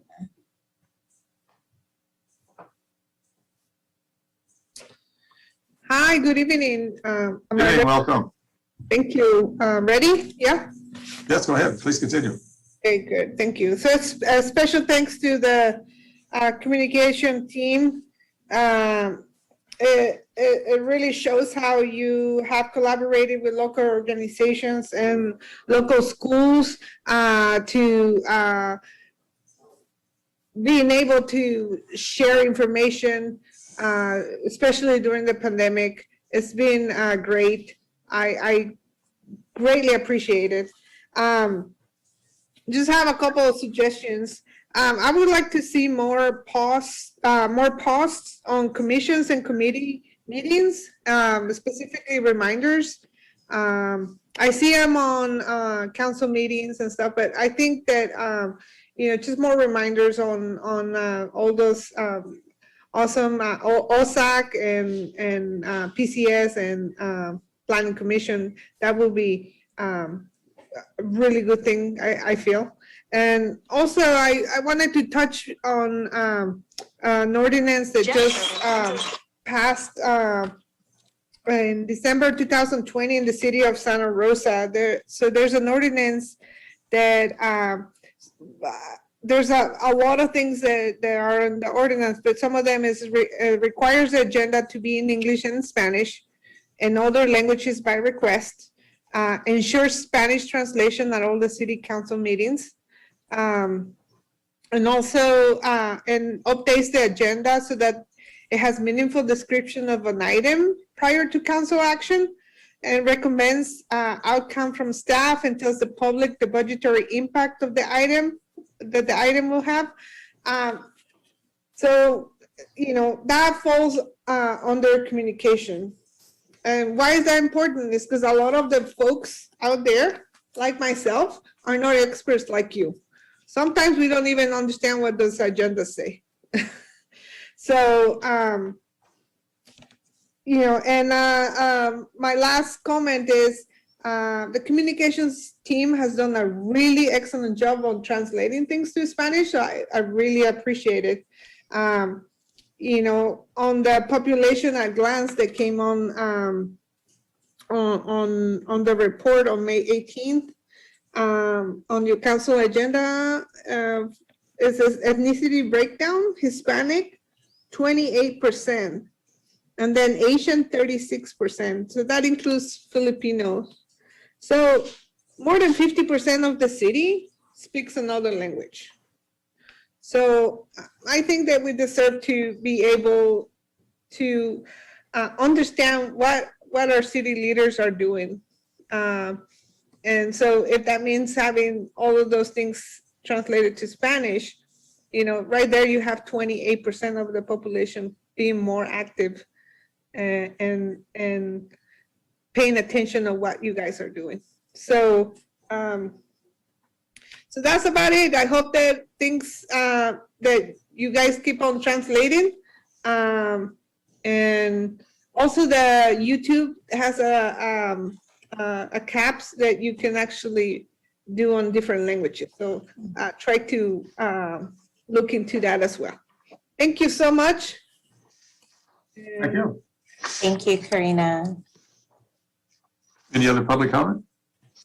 I do see another. We have Chris James in the audience. I'm Very gonna good. bring him over.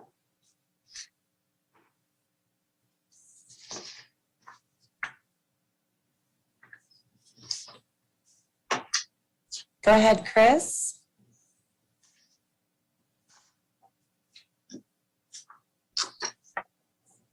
Is he there? Oh, hold on one moment.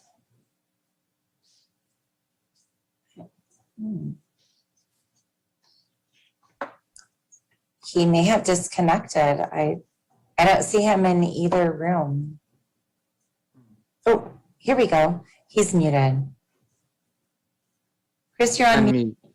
There you Okay, go. there you go. Okay, I'm not sure what happened there. It could be just a network connection, maybe. Good evening, Yeah, welcome.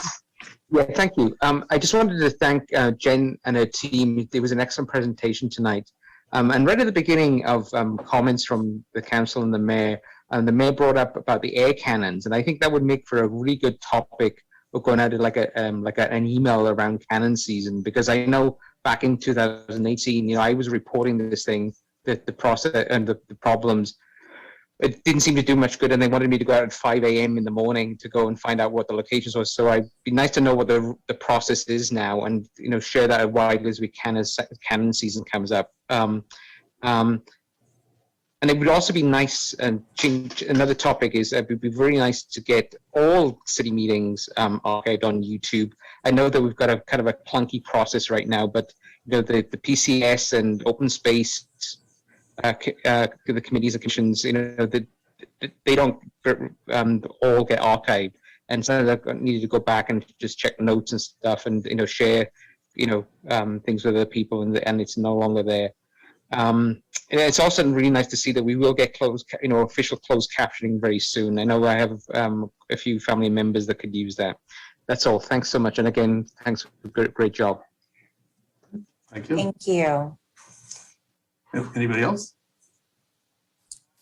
I have no hands raised at this time. Okay, very good. Okay, well, thank you for the report. Well, it's very interesting to see the progress we're making in that area. I really appreciate all the effort that's gone into this by the team.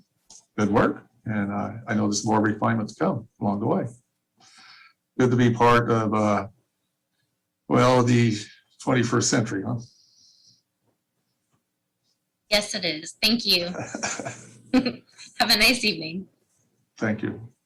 Wait, I have another follow-up comment after all of those comments. I actually love the idea of the closed captioning and doing that in different languages. I know we can't do every language in the world, and it's difficult because our city is so diverse. So things like that Google Translate, where you can pick any language, is very convenient. But if we can do closed captioning of at least, for the city council meetings in, different languages, and maybe translate the agenda, I think we would be in a great position. One idea, I think the registrar's office, the Napa County Registrar's Office, already did the research on what languages are spoken here. And I think the top 3 were Spanish, Tagalog, and Mandarin. I could be wrong, but we could double check with them, because there's laws that require election materials be translated in if there's a certain percentage of the population or greater that speaks a different language. So we can start there. 3 languages isn't 50. So, but other than that, I think excellent work. Oh, and also I wanted to say about the YouTube. I don't know about a government talk show. I don't think our generation does talk shows anymore, Mark, just saying. But I do love 30-second, 1-minute videos done through YouTube that can be embedded on the website. So like have a video section, like you guys have a news section, and like social media. Those are always great, and people are more likely to watch 30-second videos than to read for 30 seconds. Thank you. Ready to move on to the next agenda item? Okay. Business item D2, confirm final scope of the city council term limits report. Thank you, Mayor and Council. With me tonight, I have Shirley Concolino, who is a consulting city clerk who's been helping us in a variety of capacities here at the city, and helped with this report. When we last met with the council in January and February, talking about the issue of term limits, the direction from council was to proceed forward with some individual meetings with individual council members and Shirley and myself, and to kind of talk about your thoughts and to get a little better understanding of what your interests were. At the time, we also began to explore a lot of the intertwined topics related to term limits, and the staff report kind of outlines some of those topics. The issue for American Canyon related to term limits can be viewed really on a spectrum. It could be as singularly focused as the terms of council members, or it could be really broad to include all of the topics that are mentioned in the staff report. And what we wanted to get out of tonight was a couple of things, but primarily we need to know how to finish this report. It is contemplated that Shirley and her team will prepare a term limits report for the city council that will explain the possibilities and the processes for proceeding forward with some kind of a ballot measure for term limits. In order to compile that report, we need to know how many chapters should be in that report. Should it be singularly focused, or should it be broad and encompassing? And that's really the primary task for this evening. We did talk a little bit individually about council districts. We talked about potentially city charter as opposed to general rule city. We talked a little bit about the implications for the American Canyon Fire Protection District, and Chief Cahill participated in those one-on-one meetings. We talked a little bit about the selection process for mayor, and we also talked about whether a break or a limit on terms should be permanent or temporary. And so all of those topics were discussed at one point or another, and what we really need confirmation from at least a majority of the council is, like I said, how many chapters should be in this report. Again, the purpose of this report, again, should the council want to proceed with the preparation of a report, the purpose of it would really provide a foundation for a potential ballot measure that would go to the voters, keeping in mind that the issue of term limits would have to go to the voters. It's not something the city council could enact on its own, but the city council could put a ballot measure to the voters. And so there is always the do nothing alternative. Like I mentioned, the council could decide we're not interested at this time for proceeding with the report or anything else. Or the council could say we would like a report with one or more topics, or we would like all of those topics in that report. At this point, none of the scope of work of MRG includes any kind of ballot measure writing or anything like that. That would be a subsequent task at a much later date. But the purpose of this document, this discussion, is to figure out how many chapters in the report. Shirley has already done some preparatory research, including examples of ballot measures in other jurisdictions. And we'll take maybe a moment, Shirley, if you wouldn't mind just explaining some of the research that you found. And I believe that shows up in one of the attachments in the staff report. Right. Well, Mayor and members of council, it's good to be with you this evening. My name is Shirley Concolino. I am a consultant with MRG. And in reference to what the city manager just explained, there is an attachment to your report. And in that attachment is the research that I did, just taking a look at other agencies and in the last 5-year period, ballot measures that have been placed on the ballot in California that relate to term limits. There were 37 cities that placed ballot measures in the last 5 years. And of those 37 cities, there were 34 that asked the voters to approve limiting the terms of the mayor and the council members, all of which passed. There were 3 measures that were on the ballot asking the voters to remove or modify existing terms, and all of those failed. So what that tells us, I think clearly, that the voters in these instances and in the cities that put this forward, there is strong favor, certainly of the constituents, favor for term limits. So the terms and the restrictions vary because it's defined in the ordinance that's adopted, whether it's 2 4-year terms or 3 4-year terms. Such things as, are you allowed to run for multiples with a break in between? Or once you have met your term limits, are you forever banned from running for that specific office again? So there's a lot of variables if you decide to move forward with this that have to be defined, and that would be something that would come back and incorporated into the ordinance if you wish to move forward. So that sums up the research that I did on this. And again, we're open to answer questions, or I'll turn it back to the city manager if there's further discussion. Yeah, thank you, Shirley. My recommendation at this point for the council would be to see if there are any public comment on this matter. We know that the interest, there is interest in the public. And my recommendation would be to open the public comment and to hear what the public thinks. If there are any technical questions for Shirley about her research, now would be an appropriate time. Otherwise, my suggestion would be to open for public comment. I have a technical question on her research. Really quick. Of the 34 cities that you mentioned, and I can't remember if I read this in the staff report or not, but as you were saying it out loud, I was reminded to ask this question. How many were put on the ballots by council or elected bodies, legislative bodies, and how many were citizen initiative? Done by initiative, right?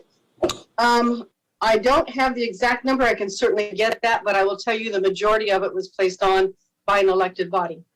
So I will get you the exact numbers if you're interested in that breakdown. Thank you. I do have a technical question. What's the population of the cities? I think there's issues, I think, with that. They varied a lot. Some of them Yeah. are small cities. Yeah.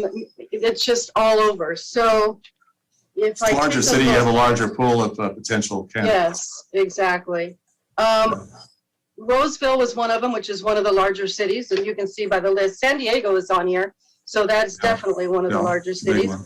And then you have much smaller cities like It's a Indian Susan, Wells. it's a small city. Yeah. Right. So it varies a lot. I'll note nearby Pinole is on here as well, a city that is smaller than us. Right. And Sioux Coalinga City as and well, a Central Valley that's very small. Stockton, right. Okay. Councilmember Washington, technical question? Not so much technical, but just more of being in alignment with the city manager that so we don't persuade the residents or the ones who are on this call. I'd be really curious to kind of hear before we make our comments from the residents on their take on what they like to see. Okay, very good. We ready to take public comment? Very good, okay. Public comment, please. Mayor Garcia, I have several written comments on this item, and here is who submitted. Ella Zipagan, Georgine Roberts, James Carney, Jason Kishinev, Sharon Robinson, Kim McDonald, Tammy Wong, Chris James, and Sandy Biederman. And just for the record, having read those comments, I think they were all in favor of term limits, albeit not defined yet, but in general in favor of. Correct. And I do have a couple with hands up in the audience.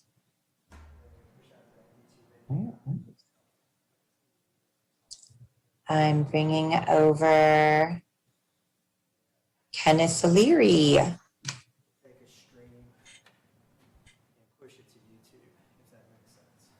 Go ahead, Ken, you are muted.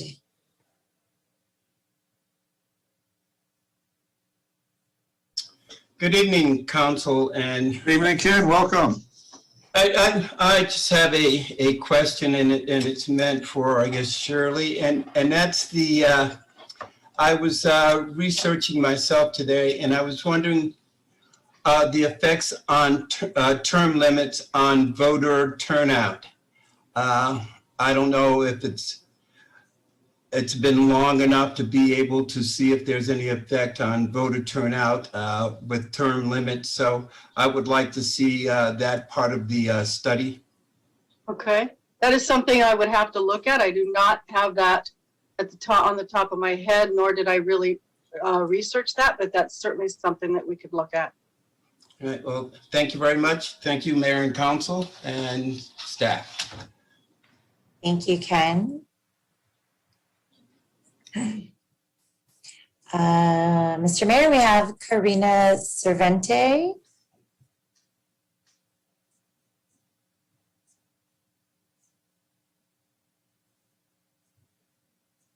Hi, good evening again. Good evening again and welcome. Thank you. So I didn't hear my name. I did send a written comment. So I'm doing it personally since I'm here on the call anyways. And I'm pro term limits. I've spoke about it a few council meetings ago. So you all know my feelings on it. I don't think term limits are necessary, aren't necessary for, we don't need to see the size of the city.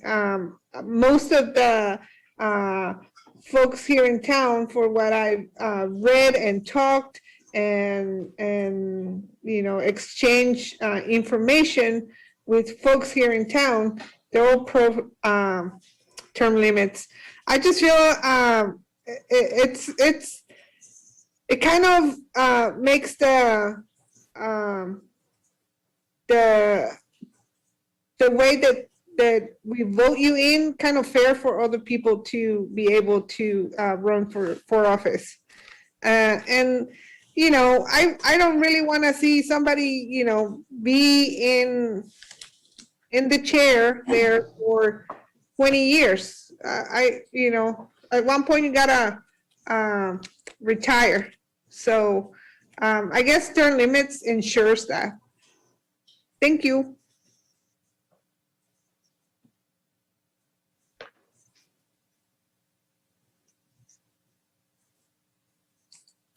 Next speaker. Thank you. I do have another. We have Chris James.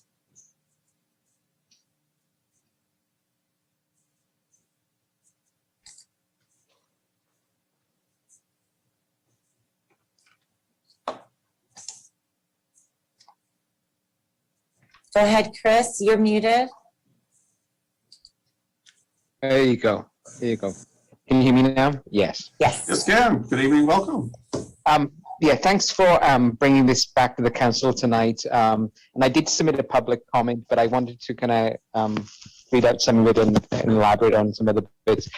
So I am in support of term limits, but in my comment, I'm asking for the report not to be a single issue of term limits. Do we want term limits or not? But to encompass, potentially district, council districts within the city.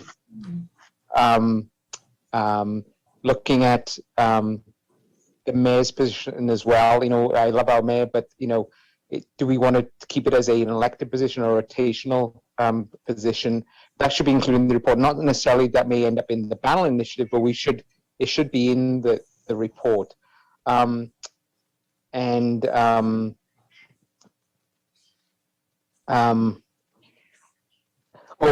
then I wanted to, in the staff report, they mentioned that we do have a diverse city council and we don't need to necessarily have districts, right? But, we have 3 people on the council that, live in Vintage Ranch and 4 men and just 1 woman. I know that, there is some demographics, spreading, but, there are 4 men, it'd be nice to have more women representation and more people throughout the city represented on the council, especially south of American Canyon Road. I don't think there's anyone on the council south of American Canyon Road. Okay, thank you so much. Thank you.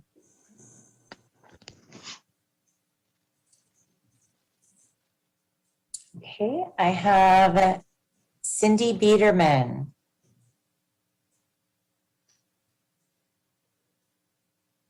Go ahead, Cindy, you are muted. Good evening. Good evening. Welcome. As most of you know, I had submitted a brief, actually for me, that was pretty brief letter regarding the term limits. And, I have to buffer off of what Karina says. Instead of going in and saying, gee, how many people voted that year that these issues came up? Or how big are the population? Why don't we just go to the city? Let's go to the community. Get the input from us, because we're talking about our city. So I would love to see this report include public comment, include community input. You guys could kind of go around, see the next door and everything else and see what people are saying. Is it everybody? No, absolutely not. But the way I'm seeing it is it almost feels like we're kind of kicking the can down the road some more. When I think that basically it's kind of like, you know, we all know there's deadlines here. We all know it's time sensitive. We need to sit there and make a decision and move forward with it. And yes, it could be something that you guys could put forward. It could be something that the community members can put forward. And you know, I kind of got a feeling that if you guys don't start embracing the community into these decisions, then it could be something that a community's ballot meets the city's ballot. And because I think a lot of it comes back to bringing in the community, listening to us. It is our city as well. So, but I do appreciate you guys discussing it. But it would be really nice to be able to quit splitting hairs and let's get down to what we need to do. Thank you. Thank you. I have no other hands raised at this time. Very good. Okay. Thank you. So, moving forward with the discussion, any council comments, questions, thoughts, ideas? At this moment, Mayor, like I mentioned at the beginning, the main function for tonight, other than listening to input from the community, was to try and determine how many chapters ought to be in this report, which could serve as the basis for a future ballot measure should the council decide that was what you wanted. At this point, Shirley and I are listening to what the council wants. We're going to do our best to try and distill, you know, the different topics and different ideas the council has into something that we can put into a report. So that's all we have, Mayor. Thank you. Okay. Vice Mayor Joseph, saw your hand up. Yes, I appreciate the report and certainly appreciate public comment.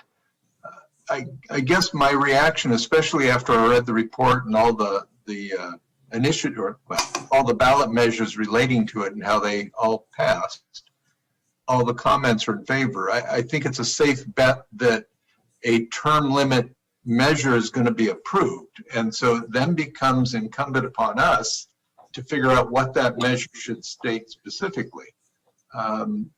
So for me, I think we need to hear the pros and cons and frankly, all the alternatives. So do we want to have a limit of 2 terms, a limit of 3 terms?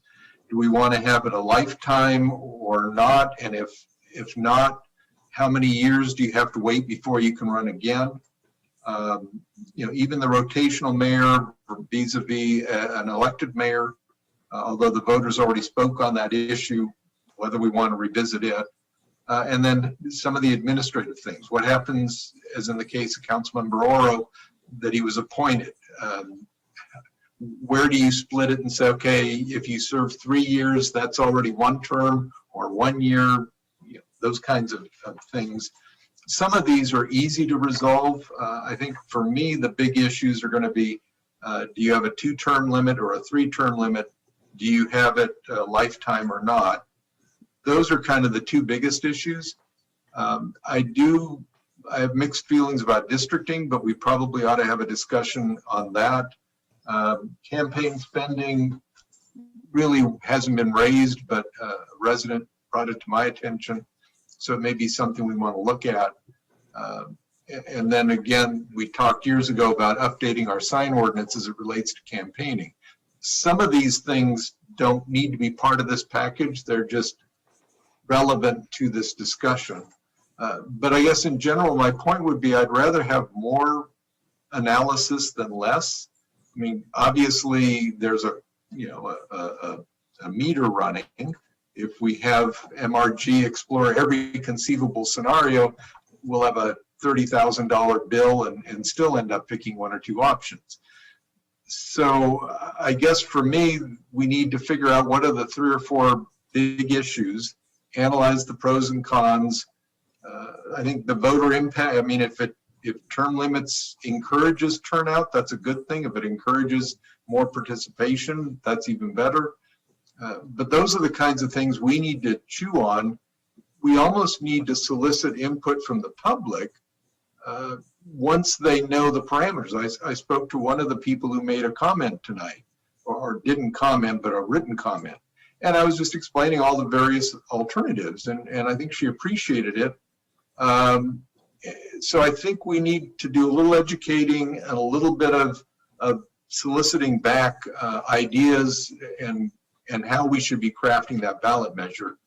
The last point is, I know we're looking at it from the point of view of a 2022 election, because that's the next general election.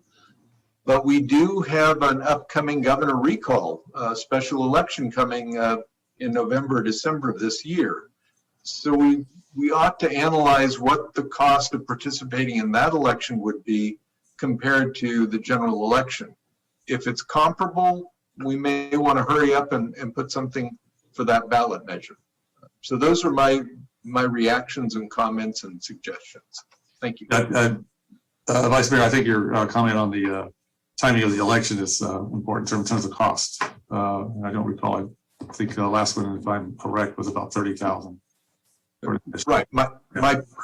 That's what I'm saying is, if we're piggybacking off of a statewide recall, that may bring the cost down a little bit. It may not. To me, it would be worth it to check with Mr. Tudor to Mr. Tudor's office. Yeah, no, good point. And for timing, it's up to the public interest is what it is, and special election would be a good timing as well.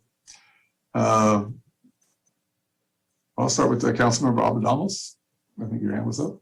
Thank you, Mr. Mayor, and thank you for the presentation. I agree with Mark regarding, or Vice Mayor Joseph, regarding checking to see if it might be worthwhile to piggyback off of the potential state recall election.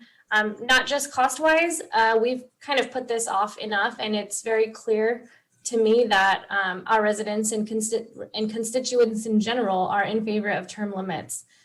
Whether we'll have the time to do that or not is something that we would have to discuss, because I'm also very supportive of Cindy Biederman's idea of involving our residents. I kind of wanted to respond to something she said. She said that we might be competing with the Citizens Initiative ballot and that we need to include the people. And in this instance, we've been a city for almost 30 years and no one's ever done their own initiative to get term limits on the ballot. So this is our initiative, or us taking initiative, I should say, sorry.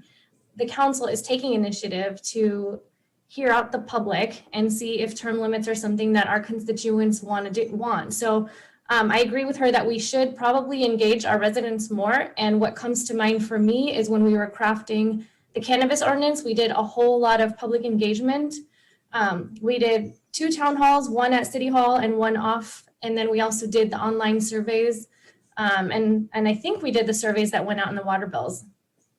And I definitely think that we need to do that. So if a robust engagement means waiting until the June 2022 election, then it's worth waiting the extra 6 months. So money is not the #1 factor for me in terms of whether we're going to do a November, December, or June 2022. In terms of the subjects, I do believe that it needs to encompass more than just the term limit discussion. I think council districts is important. You guys put 5 subjects in our agenda packet, and I think those 5 hit the most important issues, the biggest issues. With the exception of the city charter, I kind of feel like that's a different subject in and of itself. And I don't know if, I think it would convolute the ballot initiative to add whether we want to be a charter city or a general law city on a term limits election. I mean, I can see how they relate, but it might just be a little bit confusing. And I want whatever ordinance we come up with, initiative we come up with to be clear. And so that might be a discussion to take on later, which it's a discussion that I'm interested in. I just don't know that it belongs in this term limits conversation. And those are my comments for now. Councilmember Washington? I believe Councilmember Oral was prior to me. Okay, Councilmember Oral. I would have given the floor to you as well. So thank you. I like the comment from Mrs. Biederman about community input. So maybe echo what Councilmember Abadama says. I think there should be input if we're going to create the ballot initiative as a city council led initiative. If it's a citizen initiative, obviously they can lead that and do that as well.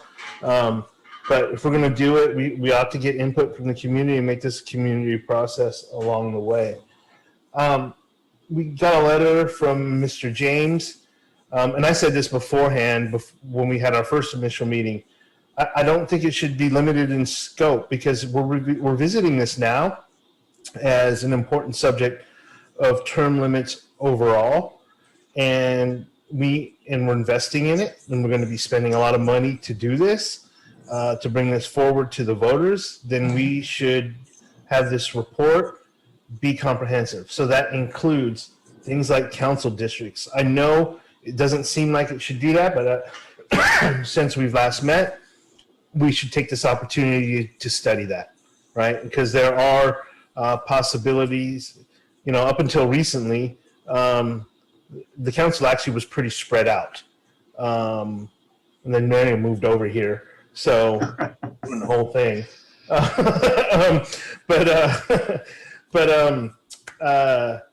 So we should look at the council districts, and I was thinking about this because we had recently people apply for commissions, and there were commissioners there that I thought were qualified that were in totally different neighborhoods than most people on the commissions, right? And so there's possibility for that. We ought to explore that. I'm unsure on the city charter thing. I read that over and over, general law, city, charter, city. It confuses the hell out of me every time I read it. I still don't really understand it. One's the state of California, and then when we make up our own laws, so somebody's going to have to educate us on the benefits of whether that is something that we should go after. Maybe it's not included in this, but I think, understanding that a little bit better, does that give us more leeway to change how we do elections or how we do term limits if we were to go down that route? I don't understand that. And then, if we were doing this, we may as well revisit the rotational mayorship. Is that something that could be included in this report? I'm not too sure. I think we voted this in the mid 2000s to have, a 4-year term, and probably made sense because I got tired of seeing Leon every 2 years at my house.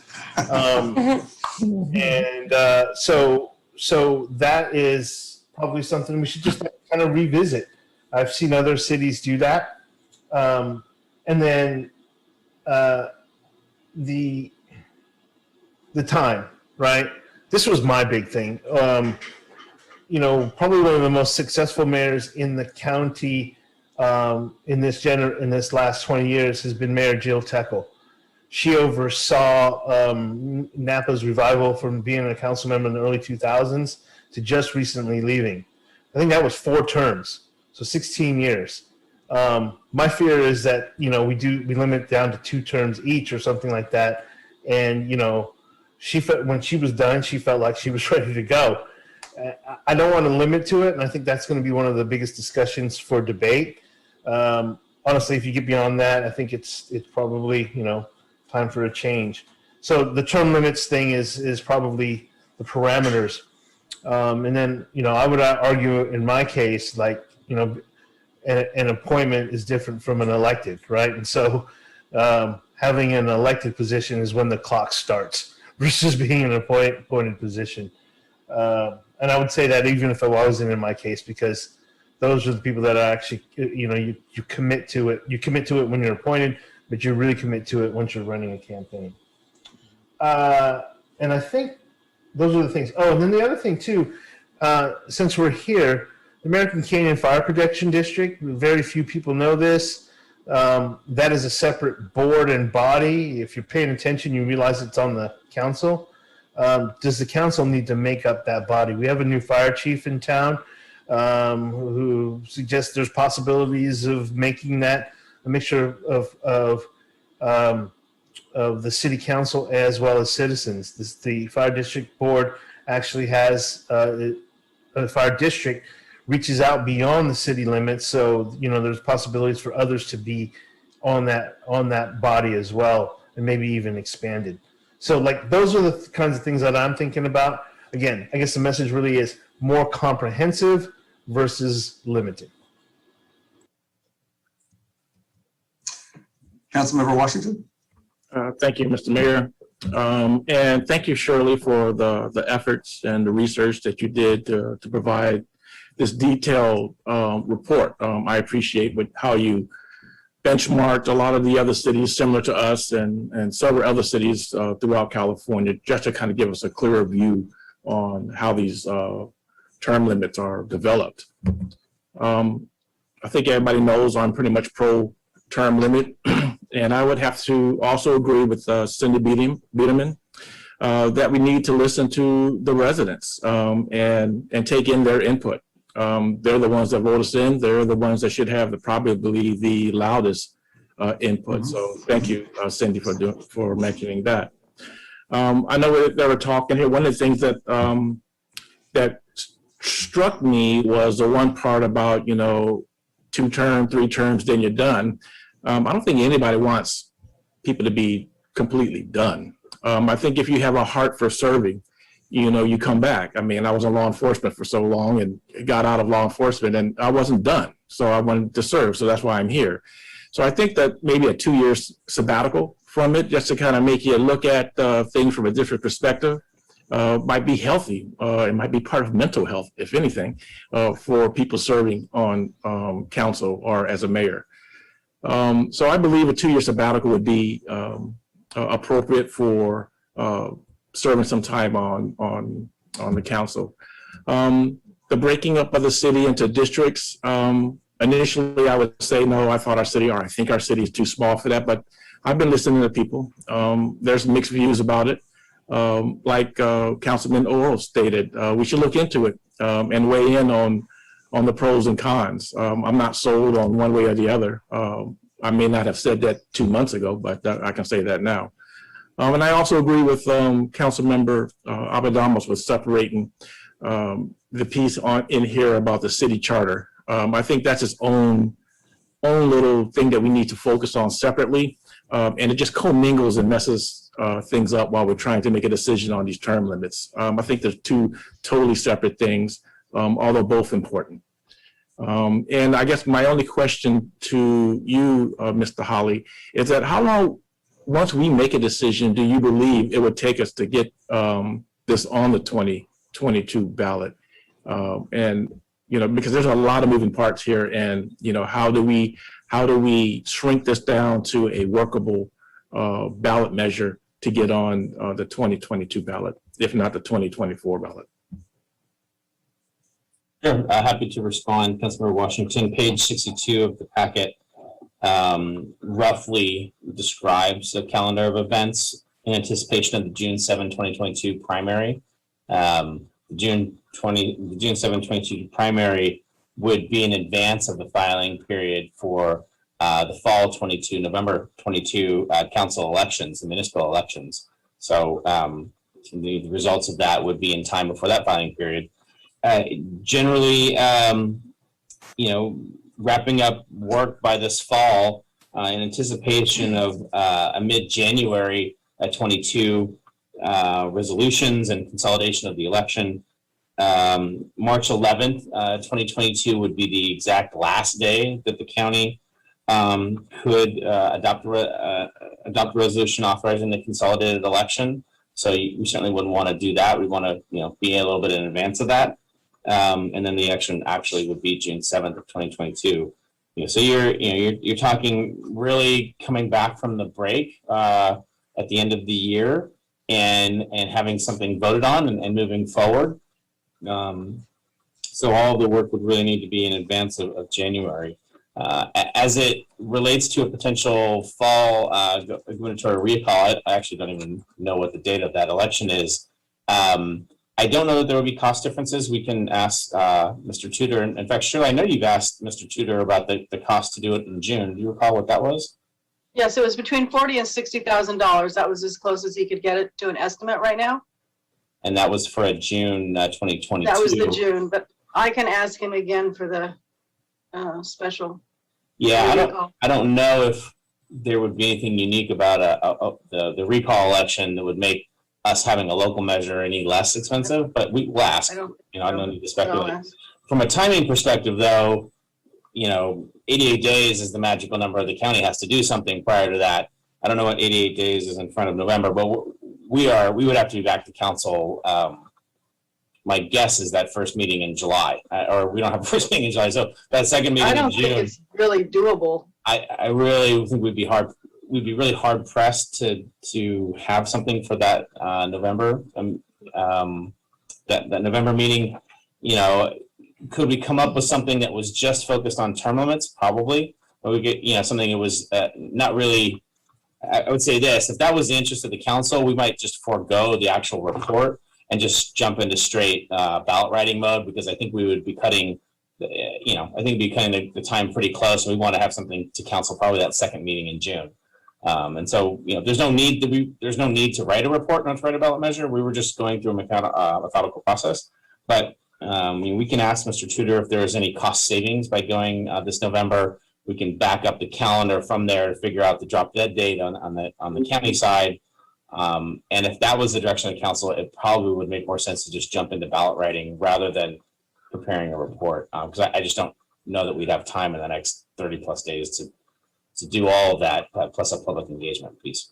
Okay. I would also mention that Councilmember Oral mentioned that the clock should start ticking when you're elected. And I got to say, I would agree with that. The appointment piece shouldn't be calculated in that, in fairness.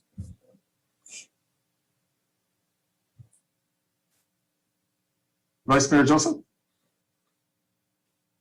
Yes, I just wanted to weigh in on some of these other issues. I've kind of already offered my suggestions and opinions, but as it relates to the city charter, I agree with Councilmember Abadamas. It isn't something that I would want to spend a lot of time and energy on right now. It might be worthwhile to educate us on the pros and cons, but I really don't think it's a good idea at this point. The fire district issue is kind of intriguing, that there could be a handful of people who live in the district but not in the city, and therefore can't serve on the council. I think if we ever ran into somebody who wanted to do that, I think the fire district should react to it. But I don't know if I'd spend a lot of time and energy exploring something that hasn't been an issue for 30 years, and probably the number of eligible people you could count on the hand, on one hand. So I just don't think that's worth the effort. I think if we focus on how many terms we want, the break or no break, the mayor, some of those key issues. And I agree with Cindy Biederman that there needs to be some public input. I would caution us against doing something akin to the cannabis, because I think we spent the better part of a year going to every conceivable group, and that's laudable, but at the end of the day, we need to get feedback from the citizens on a handful of issues. It might be more practical if we had a brief, just did a survey and outlined the issues and some of the basic pros and cons, and then ask people, would you support this or support that? Like I said, whatever we submit to the voters is probably going to be approved. So how we craft the measure is what's important. And that's where I think we need to solicit public input so we have a better sense of what the public really would like. And those are my concerns or comments. One of the things that I would suggest for this evening is we might do something akin to a bit of a straw poll on some of these topics. We're starting to coalesce some of these ideas around a more expansive, more robust report as opposed to a singular one. And so maybe what we can do is to just take a straw poll on some of these concepts and say, should this concept be in the report or not? And again, we're not taking formal action. This is just direction to staff on what should be in a report. So that might be a way of getting to the objective for tonight. Mr. Mayor, and I did also see that Councilmember Abadamas has her hand up. Mr. Mayor, your microphone is muted.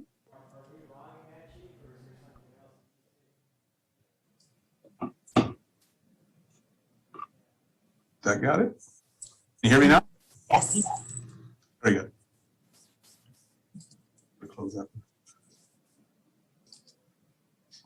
my allergies are acting up, so I muted myself. Yeah, I like these points that were raised here. I do agree that it needs to be a very robust conversation with the community.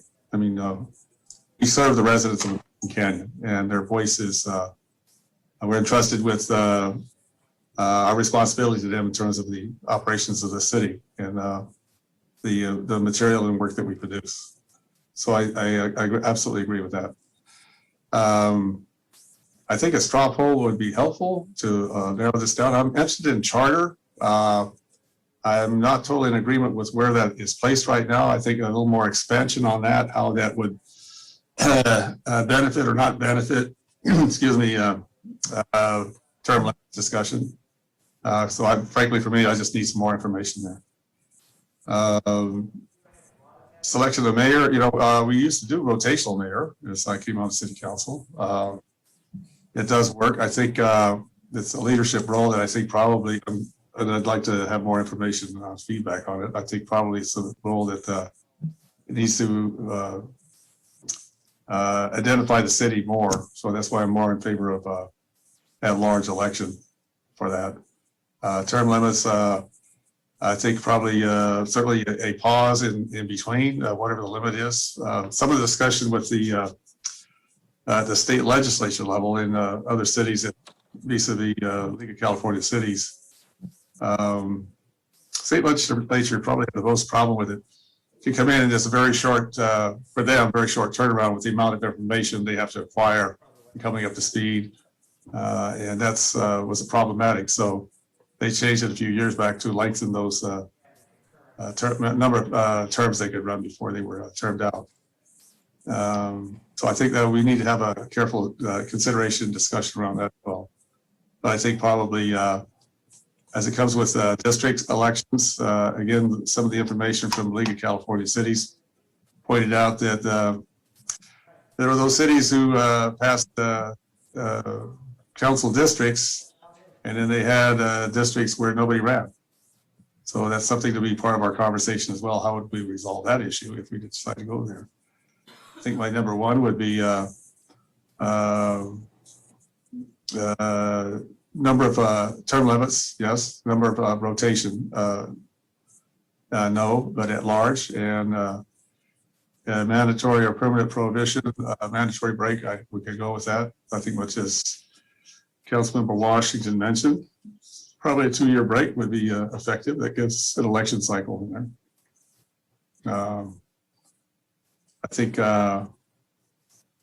I think a very robust community conversation is going to point out more solidify those directions. I think where the conversation initially starts with is term limits. And okay, I'm the one who's been in office a long time, and I think it came out there, but I accept that.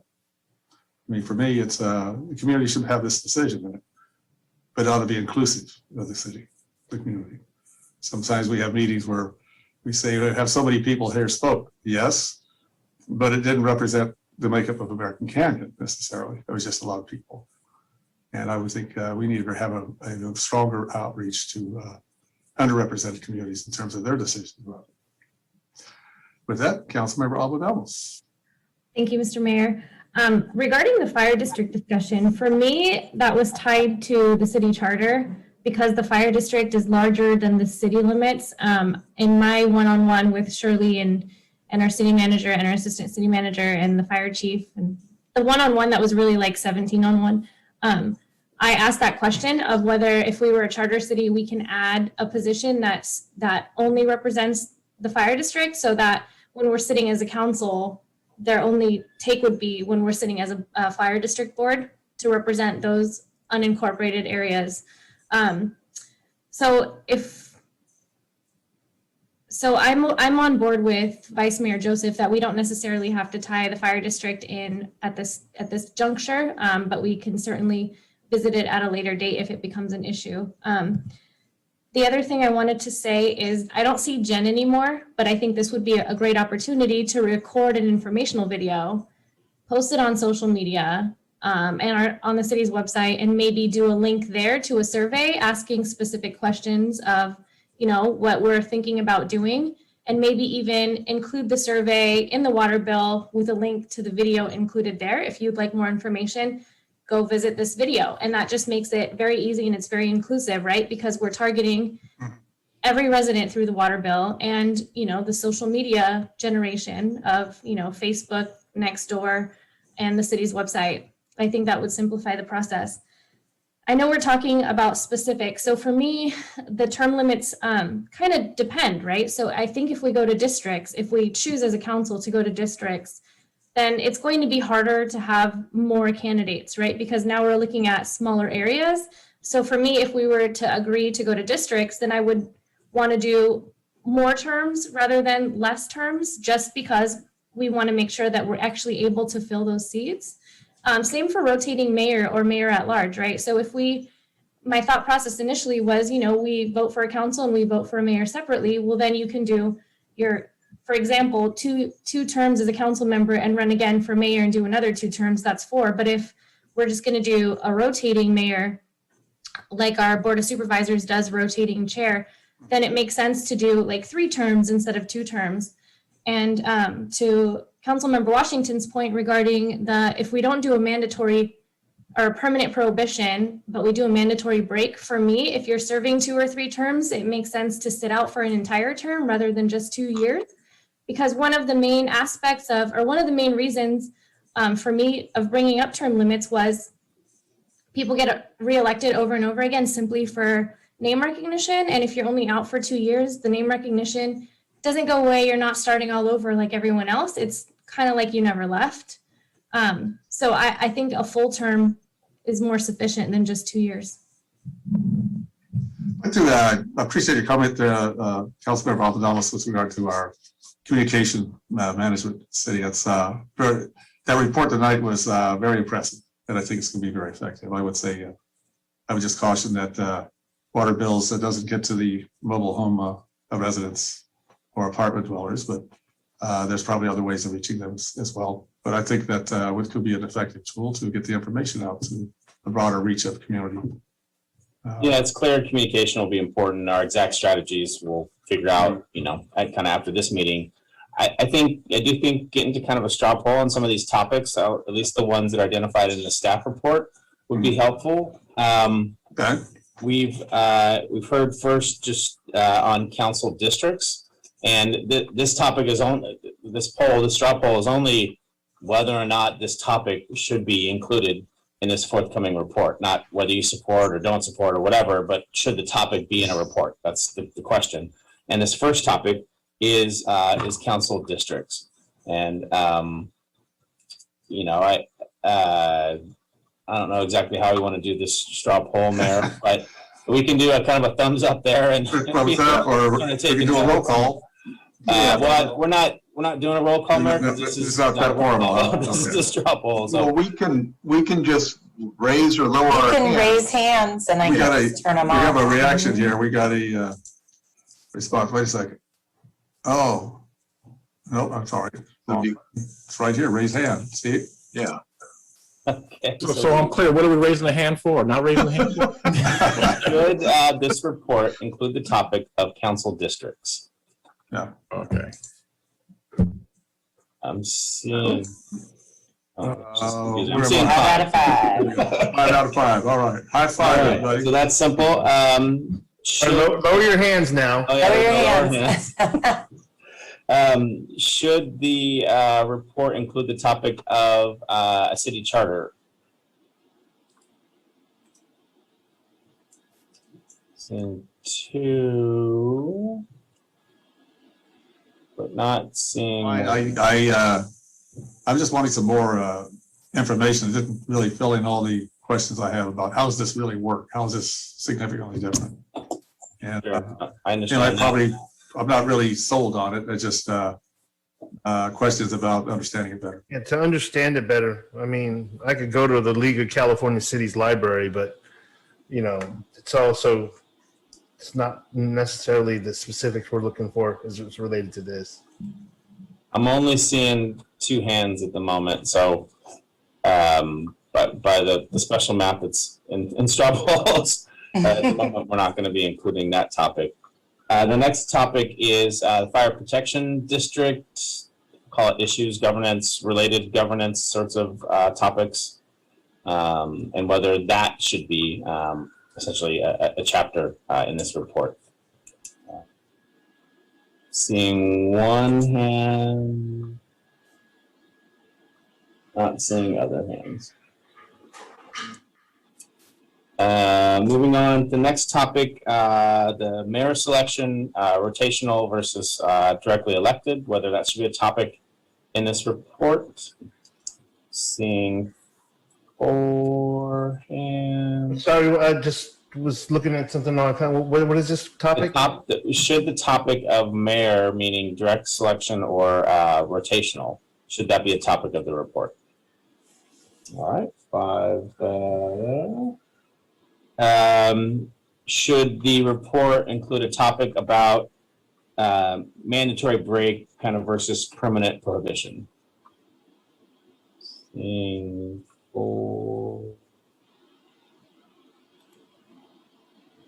Seeing all 5. Okay, well that's helpful.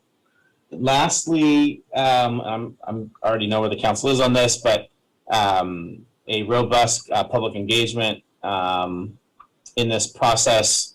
I'm assuming you all are supportive of that, knowing that also means time. So it takes time to have robust engagement. So, and I think Councilmember Abadamas had some good ideas.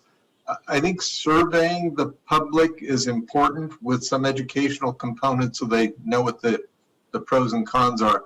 I would caution against doing the full court press we did with cannabis. Not that I'm opposed to public input, but that we could easily spend the next 6 months talking to everybody and a whole bunch of other things won't get done. So no, we're viewing this more as you need to kind of come to us. Cannabis, we really felt like, because of the statewide controversy, because of the controversy that still exists, it was still is a much more divisive issue in the community. This just doesn't seem to have the level of divisiveness that did, and it's not, again, subject to a unique statewide measure. So what we're going to be viewing this as we have a really important thing to talk with you about, a variety of methods that you can communicate. We probably will be trying out some new measures, a new way. What about our communication system we had a presentation on earlier? I mean, no. Yeah, we'll go put a time limit on it. This is information we need it by this date. Please respond. Yeah. Right. We've done surveys and other kind of material, so it'll. I think. Yeah, we'll sit down with the team and figure out what the best strategy for making sure we capture everybody. And the cannabis ones, 7:30, 7 o'clock at night, you have a meeting, you get hors d'oeuvres at childcare, and you get everybody coming home from work. If we use the social media pieces of it, the email, what was presented this evening, now you got folks at home.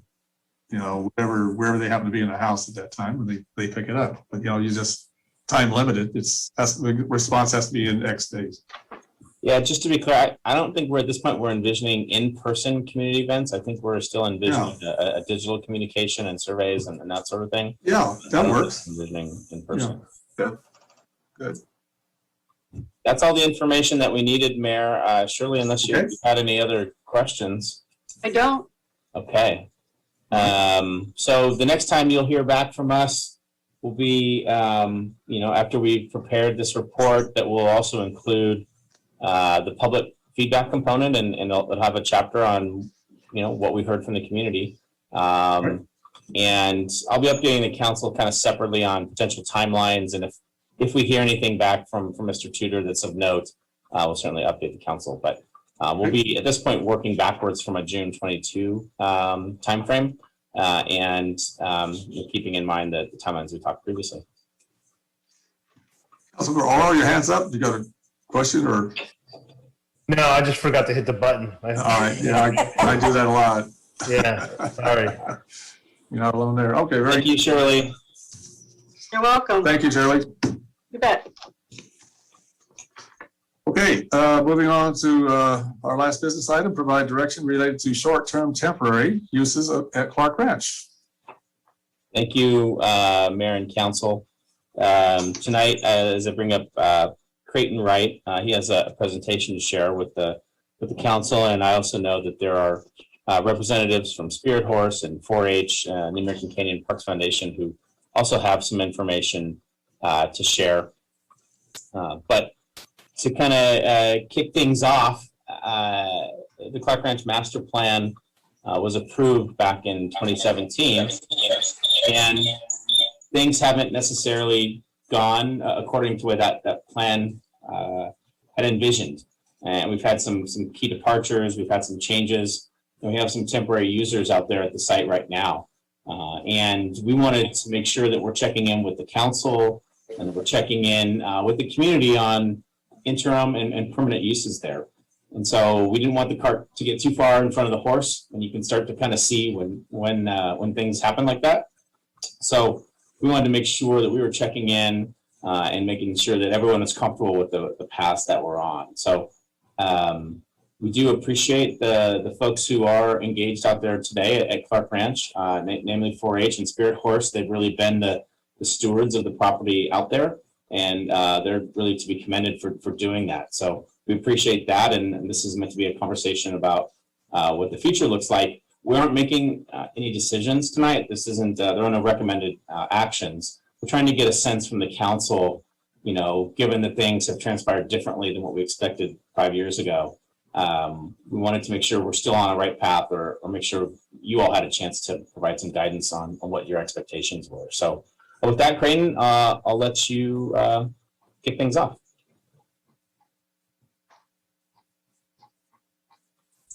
And thank you, Mr. Hawley. I assume you can see the PowerPoint presentation, right? Mm-hmm. Yes, good. Okay. So as far as my presentation here tonight, I'm going to be going over some background of Clark Ranch, going through and describing, highlighting our existing tenants and their short and long-term plans, and share with you some feedback we've gotten from our Parks and Community Services and Open Space Advisory Committees. And then, as Manager Hawley had mentioned, some specific points of feedback we're hoping for. As Manager Hawley mentioned, we do have the 2 existing tenants and 1 potential tenant that is likely joined our meeting here, and they have some information they'd like to share after my presentation. And then I'm sure they'll leave some public comments, and then council can provide us that direction. So again, just a quick recap from what Manager Hawley had mentioned. The city owns the Clark Ranch property. It's 26 acres, generally at the northwest corner of Wetlands and Eucalyptus Drive, just north of the Wetlands parking lot area. There is a thick eucalyptus grove on the western third of the property, and seasonal wetlands kind of scattered throughout, but mostly concentrated on the southwestern corner of the property. Again, master plan was approved in 2017. We had an extensive public outreach component through the development of that master plan, which was guided by a subcommittee made up of council members, Parks and Community Service Commission members, Open Space Committee members, and 1 planning commissioner. They identified a vision for the Clark Ranch as a community gathering place for all in American Canyon. It would serve as a hub of outdoor-based activity that will be environmentally friendly and nature-based. The master plan contemplated 3 non-city partners: Spirit Horse Therapeutic Equestrian, 4-H, and Napa Wildlife Rescue. Each of them had space allocated within the master plan. Napa Wildlife Rescue and Spirit Horse were allocated 2.5 acres, and 4-H 1 acre. We were notified last year by Napa Wildlife Rescue that they were no longer interested in the space that we had set aside for them, nor any future development. Current status of Clark Ranch, as Manager Hawley mentioned, the implementation of the master plan has been a bit slow, largely due to the lack of a dedicated capital funding source. Even further important, we don't have a dedicated funding source for ongoing operations and maintenance either. There have been two developments on the property in recent years. The first one is that the city was awarded an environmental education facilities grant in middle to late 2019. That grant contemplated the improvement of the trail, that is the dirt trail that is south of the wetlands parking lot, as well as adding fun, educational, interpretive elements along that path, creating an outdoor classroom, and planning for some demonstration gardens to be built by volunteers at some point in the future. The second wonderful addition to that space was the outdoor fitness station, was installed with generous support from our community, but through the American Canyon Community and Parks Foundation, and a sizable donation from the Stravinsky Development Group. With this increased activity around the wetlands through the pandemic, with the exercise station that's been installed, we are realizing that there is a priority to install a permanent restroom on site. We'll be evaluating the options to install that when we go to design and construct the improvements through the outdoor, the environmental education facilities grant. So as I mentioned, we have two existing tenants at Clark Ranch, Spirit Horse and 4-H, and one potential new tenant, the American Canyon Community and Parks Foundation, and Napa Wildlife Rescue is no longer a potential partner. We felt, as Manager Hawley had mentioned, that this was a good time to check in with the interest of the two existing users and the foundation, either increasing or adding uses to it to ensure that we were going down the right path. So current status of Clark Ranch, you will see things that will start emerging on the screen that identifies where they're at given the master plan. So the first one there is 4-H is, actually, I think I can do a laser pointer here. So 4-H is just beyond the intersection of wetlands and eucalyptus, and generally this location. This is the location where the fitness station was installed last year. And Napa Wildlife Rescue was identified in the kind of northwestern corner of the site. And finally, the area that is Spirit Horse has leased is generally in this area. It's maybe not quite this size, but you get the gist of the location where it's at. So as I mentioned, we have interest by groups to expand their uses, the current tenants as well as one potential new tenant. 4-H currently has about a half an acre of land that is leased to them. They are currently providing animal husbandry that's raising farm animals. They also have a garden program. Their desire to add uses to the site include adding archery or a small archery range, and after school programs specifically for the Napa Junction Elementary schools that is going to be right next door to give kids hands-on opportunities at the farm. Spirit Horse has leased approximately 5 acres. They're interested in adding some immediate improvements, including a security fence around their facilities and 4-H's facilities. That has been a concern over the last couple of years, lack of security. A barn to keep the horses out of the weather, sheds for storage, and even start fundraising for a covered arena. The master plan identifies these amenities, yet in slightly different locations than where they currently exist. They're also identified on the master plan to be permanent facilities and not temporary, which is the direction we're currently going. The current Spirit Horse's current lease space is larger than what is allocated on the master plan. Again, they are leasing 5 acres. The master plan calls for 2.5 acres. The investment identified by Spirit Horse is significant, especially for the covered arena that they are interested in fundraising for. And once they are installed, it can be moved, but not ideal. That significant investment in the Spirit Horse area would necessitate a longer lease duration to ensure that they get the value out of that investment. Kind of new to the game is our American Canyon Community and Parks Foundation. They're not currently a tenant, but they are investigating an opportunity to start building an early temporary phase of an environmental center that is identified in the master plan. They're currently calling it an eco center. They envision that to be a community-based environmental center that sparks a love of the outdoors and fosters a connection to the natural world through education, art, and science. It would provide a weather-sheltered space for programming for them and other partners. Again, as I mentioned, the master plan does reference an environmental center, which this eco center would be an early temporary version of that. All tenants on the property, including the foundation, do desire power to be brought to the site. That's one of the big things that would really improve their operations.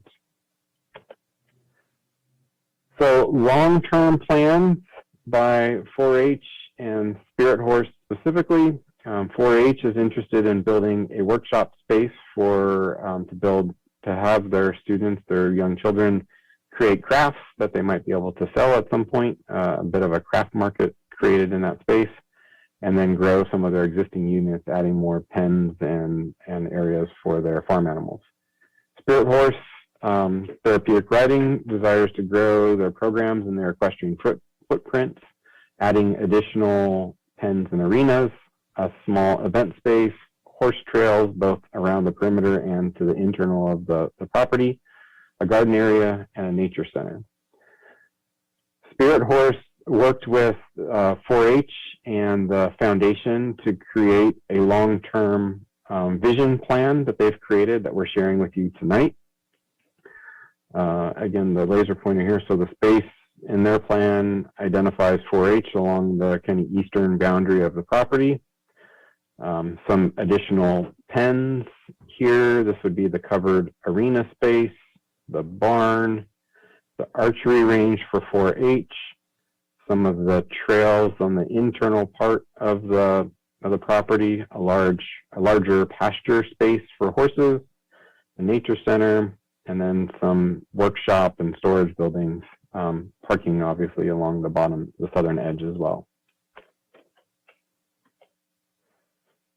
So our next steps, in kind of leading us into the direction we need tonight, the investment, enthusiasm, and energy from our partners is both great and challenging at the same time. But it makes us know that we have great partners to eventually build out the Clark Ranch Community Park. And so we're at a point where the partners are each interested in making improvements on the site before the city is really ready to do so.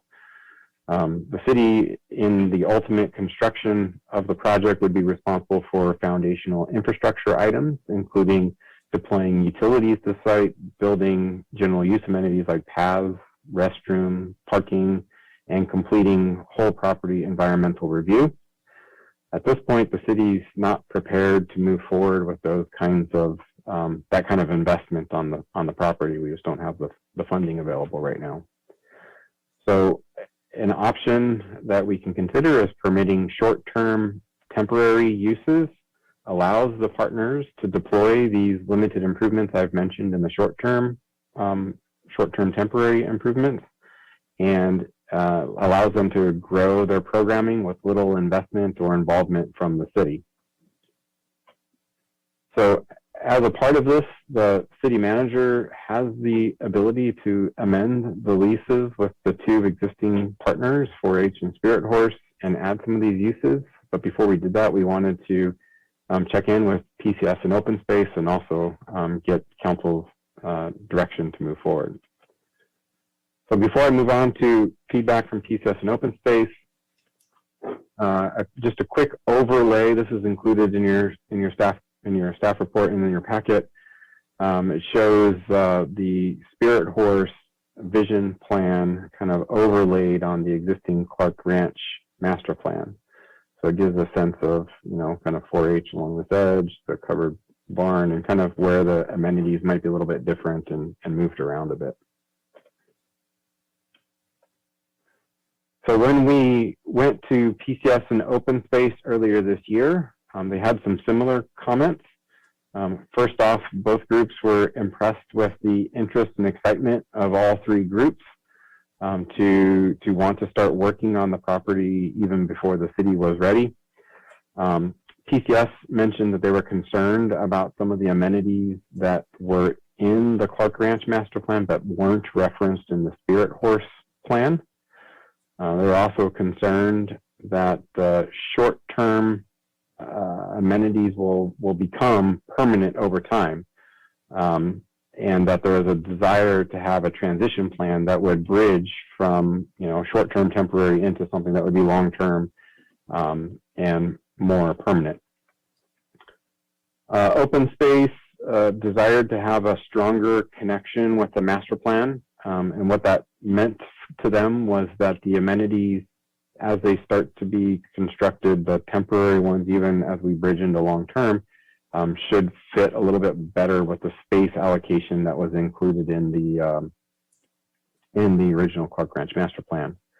The next two items were very similar. PCS and Open Space shared similar concerns about displaced amenities as well as the need for a transition plan. Open Space went on further to really focus in on the vision of the site being nature-based and oriented, and wanting to ensure that as even the temporary amenities start building, that the idea and the connection of nature and specifically planting trees was important to them. Spirit Horse's initial plan showed three separate buildings, and there was a suggestion to consolidate the buildings and with like uses. And finally, Open Space mentioned concerns about the space allocation difference. Currently Spirit Horse is leasing 5 acres, and the master plan calls for them to have 2.5. So now getting to the specific points of direction that we're looking for from council tonight. The first item is staff is recommending that the Parks and Recreation Element Working Group reevaluate the Clark Ranch Master Plan as a part of the Comprehensive General Plan Update. This group did start meeting. We had our restart meeting last week. So this is one of the issues that is on their agenda to work on in the next 6 to 8 months. And so if the answer to that question is yes, then is council amenable to implementing the short-term temporary improvements that we've outlined here tonight? Now, before council, you provide comment and direction on this, I know that our partners are interested in providing a short overview of their interest on the site. So that might be a next step, followed by any community public input that might be with members of the public. And then I think it would be great at that point to bring back to council for some feedback. So at that point, Mayor, Council, I'll pause there and see if there's any specific questions. There we go. Council want to hear from the other interested parties as well first before we continue? Yeah, okay. So in order, see a number of people here who are certainly have vested interest in the area. Mr. Wright, do you want to? I don't know who's first in line here. Oh, I'm sorry, Mayor. I think maybe we should start with Miss Milanowski with 4-H to start with, okay. And then we can move on to Charlotte and then Janelle. All right, very good. Okay. Ms. Malinowski. All right. Hi, my name is Joy Malinowski. I am the American Canyon 4-H Club leader. I'm really excited to be here, and Charlotte and Janelle and I have been, working together to really come to a vision and what we could do on this property to not only support our interests of our different groups, but also the interests of our community, and taking into account the Clark Ranch vision that we have. So a little bit about 4-H. We've been in the community for around 20 years, and we support kids in our community from 5 to 18 with hands-on activities, Our program is everything from, STEM focused projects all the way to farm focused projects. So in the past 2 years that I've run this club, we've grown significantly. We have 30 members. We've invested $8,000 already into the property, and we're really, truly grateful for all the different businesses that have helped us make that happen for the property.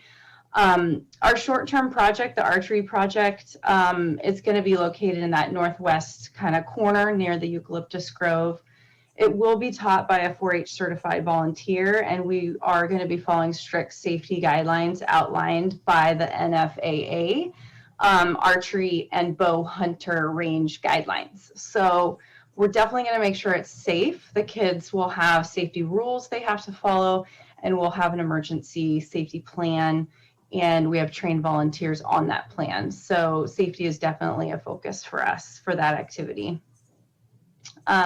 I think that even though archery wasn't included in the Clark Ranch master plan, when I reread the plan, it does have some of the elements. So the natural setting, very low disturbance to the environment. We've got 3 hay bales. It's not a high impact to the environment. And it's a way to generate revenue for the property. So part of Clark Ranch is that we generate revenue to be able to maintain the property, so we could do competitions there potentially into the future. For our long-term vision, having a workshop, expanding the garden, filling out that 1 acre that's part of the plan, having that maker's market, I think would be awesome for the kids, partnering with the schools so that they could use the garden and grow different vegetables and learn where their food comes from, I think is so important. Unfortunately, as part of the Clark Ranch vision, moving our entire setup that we've created over the past 20 years would be really limiting to our club and probably would disband the club. In fact, just because we estimate it would be over $25,000 just to put minimal, to move the things that we have right now. So we really just, our keys to success is being able to partner, build some high quality improvements. We really want it to look good. We want our community to be proud of that area and be able to use that area. But we really need to adjust the Clark Ranch plan so that we can actually make that a reality and invest more time and energy and money into the property to make it even better than it is. That's all I have to say. Thank you. Great, thank you. Next was Charlotte, am I correct? Good evening, everyone. I'm Charlotte Doherty. I'm the founder and director of Spirit Horse. Boy, me talking is never my favorite thing to do. All right. So sorry. Just tell your story, Lee. Okay, so what Spirit Horse does is we do a lot of give back to the community through military family camps, military family programs. We were going to start our first responder camps last year, and then of course COVID hit. We do foster boy and girl programs. We do special needs programs, and all of these programs and camps that we do are free. Oh, and then a big one, we are doing actually one of our camps this weekend for teens that were affected in the fires last year in Napa and Solano counties. So we will be doing a 7-week program for them starting actually this Saturday. It would be fabulous to have a more long-term lease for us because I have put so much money into that property out there already. As you all know, it was just basically a field when we moved out there, and we're so thankful that American Canyon has, welcomed us and let us operate Spirit Horse there. But there are things that would be nice to fence our area off to make it, more safer for the animals. And it would obviously be fantastic to have a covered arena someday. Some better barns for our horses. We have also just recently partnered with the Napa Valley School District. So that's, we're going to be running some programs for them. Also,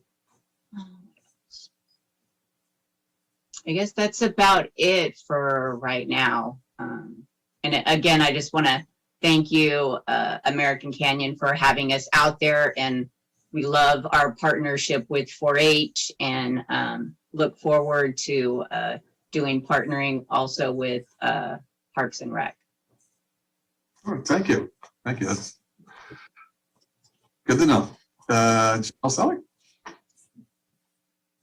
Good evening, everyone. Mayor, Council, thanks for. So you got to turn your volume up. Sorry. Is that better? Not much. Right. How about now? I don't know which. Your microphone, you may want to get closer. Yeah. Any better? Not really. I have mine up as high as it will go. Oh.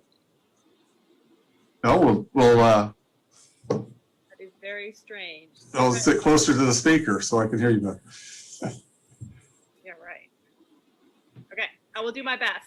Yeah, that's sounding better. Just speak louder. Yeah. Okay, I'll use my teacher voice. Yes. All right, well, thanks for having me tonight. I'm Janelle Selig with the American Canyon Community and Parks Foundation, and we've been doing programming year-round in the community that's only grown, especially throughout COVID in the past few years. And so what we are looking at and began researching during COVID was the idea of developing a community-facing environmental center, and the Clark Ranch area was one of the first locations that we looked at. Given that it's called for in the master plan, and the site is a great location for that sort of programming, it seemed like an excellent opportunity. Over the past year or so, we've pulled together a subcommittee of our board. We've been doing a lot of research, talking with staff. And while we're very interested in the Clark Ranch site, what we learned over the past couple months is that there are some logistical challenges. And while we're up for those challenges, at the same time, another opportunity has presented itself that we're actively pursuing, and that site is the actual Courtyard location just down the street from Clark Ranch. So at this point, our goal is to thoroughly explore the Courtyard as a potential location. Thanks to Felix and Jason for chatting through some of these ideas with us. We're really excited about that as an opportunity. While there's a lot of opportunity at Clark Ranch, we really feel like the Courtyard area has broader and bigger purpose and opportunity. And so we're doing a little bit of research, actually a lot of research at this point in that area. And I know there's some planning taking place behind the scenes to hopefully move forward with a potential discussion item for council in the future. So that's kind of where we're at. We have not given up on Clark Ranch. And in fact, my hope is that what we can have is a larger home area at the Courtyard and then a secondary site at Clark Ranch. And in the meantime, while the Courtyard area is getting developed, it will allow the Clark Ranch plans, master planning to kind of settle into place and help the city decide on what the goals are for that long term and when development could take place. And so I think between the two sites, we could really come up with something, the timeline that works well for the community, is doable for our board and our organization, and also has broader serving community purpose. So that's really where we're at. We're excited about both opportunities, and it's been a really interesting few months looking at both locations and seeing what amenities are out there and how we could best serve the community. Thank you. Thank you. Mr. Wright, anything further? You're muted. No, Mr. Mayor, I have nothing further to add. So I think maybe it would be ideal for some public comment at this point, perhaps, or questions that you may have. I'll just take some public comment. If you could pull up that slide also, what the proposed changes are. I think it's green. Mr. Mayor, I know we've received some. No, forward. Next one. I don't know if you're going forward or backwards there. It's toward the end of your presentation. Oh, that one? Oh, there, yeah. Mr. Mayor, I know the city has received some written comments, and Teresa can mention what those are, and then it's like we do have at least one hand raised for oral comment. Very good, okay. Okay, I have 2 written comments, Cindy Biederman and Napa Valley Office of Education. Okay. And we have 2 comments in the crowd at Nance Matson. I'm bringing over.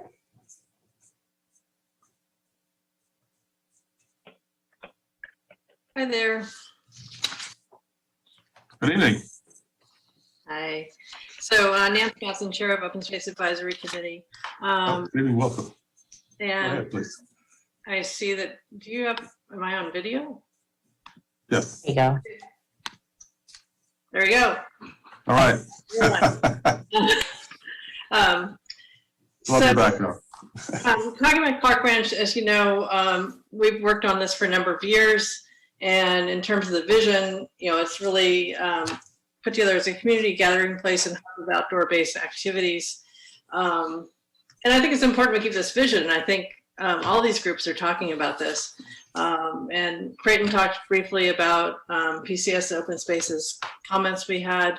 Both committee and commission had great meetings with all 3 parties and looking at their plans. And as you know, putting a lot of energy into a master plan, when someone comes up with a new plan, you go, wait a minute. So I want to just remind us all that our goal was to serve the greatest community need. And we really worked hard on space designations, and this will be an issue with Clark Ranch. One major issue I personally have is that there are a lot of community-facing amenities that are not in this vision. And it seems to me that the most important thing to do is to take this back to the general plan element working group to figure out how we can make this work. Look at what the needs are. I think Joy talked about the hardship of moving the 4-H space, which is very real. And Charlotte's talked about, fencing and barns and arenas. We need to make sure that whatever temporary uses and improvements are made can last into the permanent use, long-term use. And so I just don't want to put the cart before the horse. I think we need to really think about how it's going to work. So I want to support the staff report in taking this to the general plan element working group.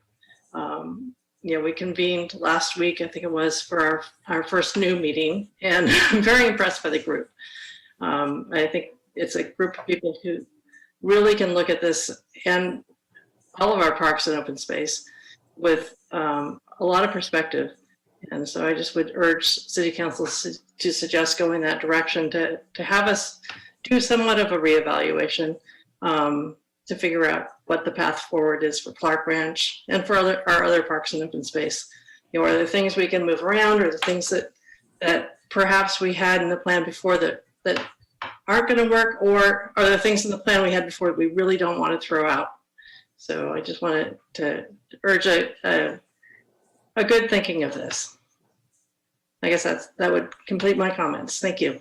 Okay, thank you. Thank you. Anybody else for public comment? We do. We have Cindy Biederman. I'm going to bring her over. Okay.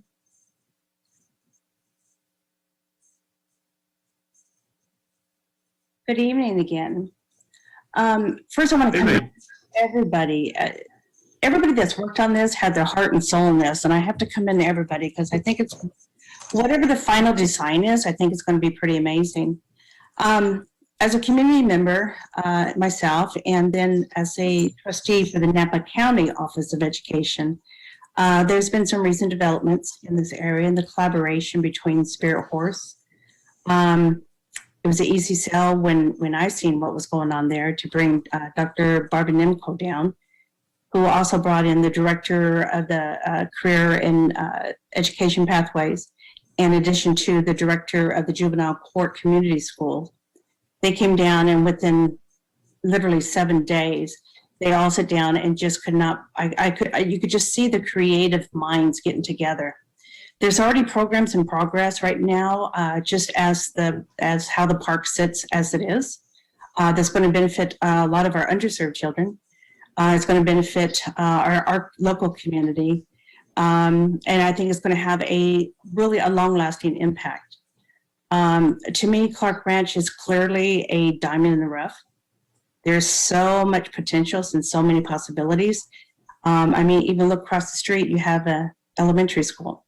You have Donaldson Way within walking distance for field trips, which usually stops.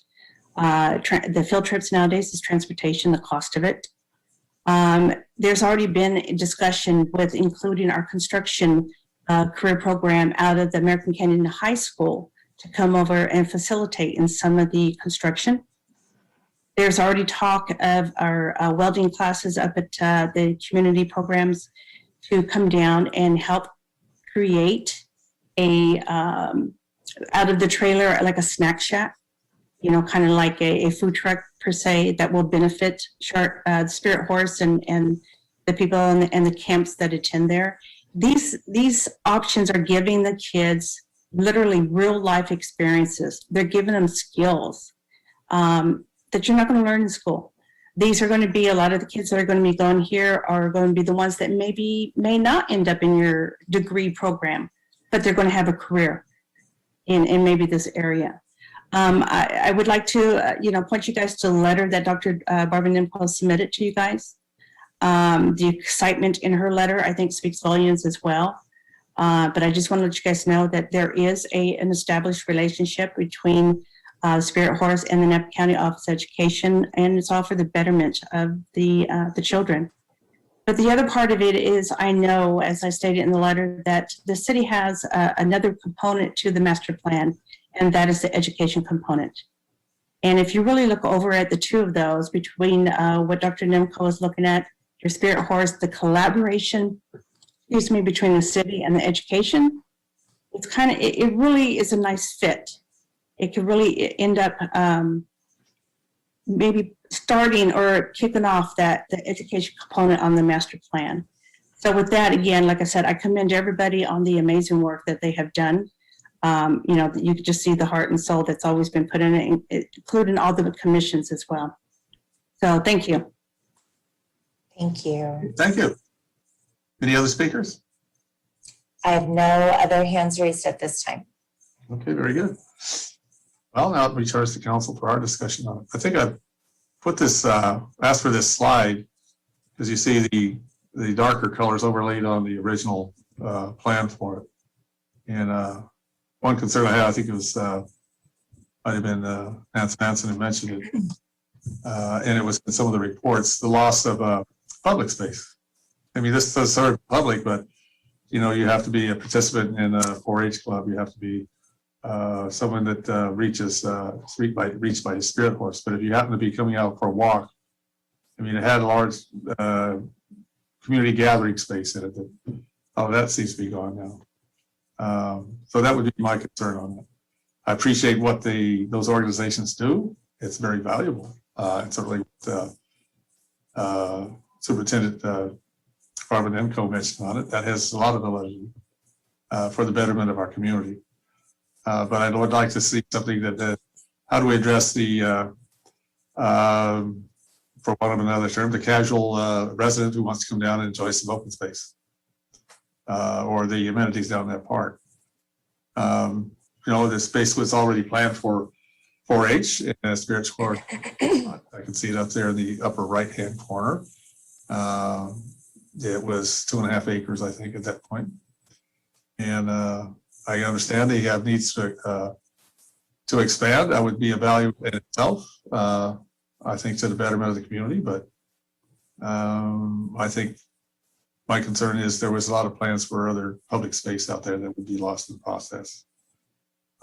With that, Okay, got a number of hands. Who was up first? Councilmember Oro. Okay. Listen, first of all, I applaud every group that's out there. I had a chance to sit with Ms. Melanowski, and I got a personal tour while she was out there. Her and her husband were scraping away, and the kids were running around. They do a lot of hard work out there, and it's amazing what they've done. And every year when I go, well, every year until they had them, when they went into the junior livestock auction, you know, you could see all the animals that are done there, and it's just a great, great thing. Spirit Horse, I've had a chance to tour that a little bit. Charlotte, I missed you on the days that I was there, but I think one of your folks has done that.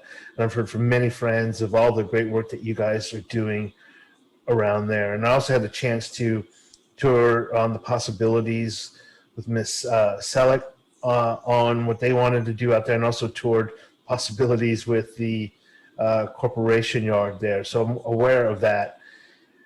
And I just love the potential of Clark Ranch, and this is really about community and servicing the community and doing those things there. My pause is that, you know, just 4 years ago, we had a plan, and we spent we spent a lot of years putting that plan together with significant community input. And the Clark Ranch Master Plan, the way it was conceptualized and finalized, is actually a really great plan, and we haven't had a chance to let that to play out yet, even though it's probably still a long ways away. I'm very comfortable with temporary expansions, with the possibility of actually implementing the vision that we've agreed upon as a community, and that we spent money on with RM Design Group. So the way I feel about, and like right now, the way I see it, it seems like it's moving towards permanence without much community input.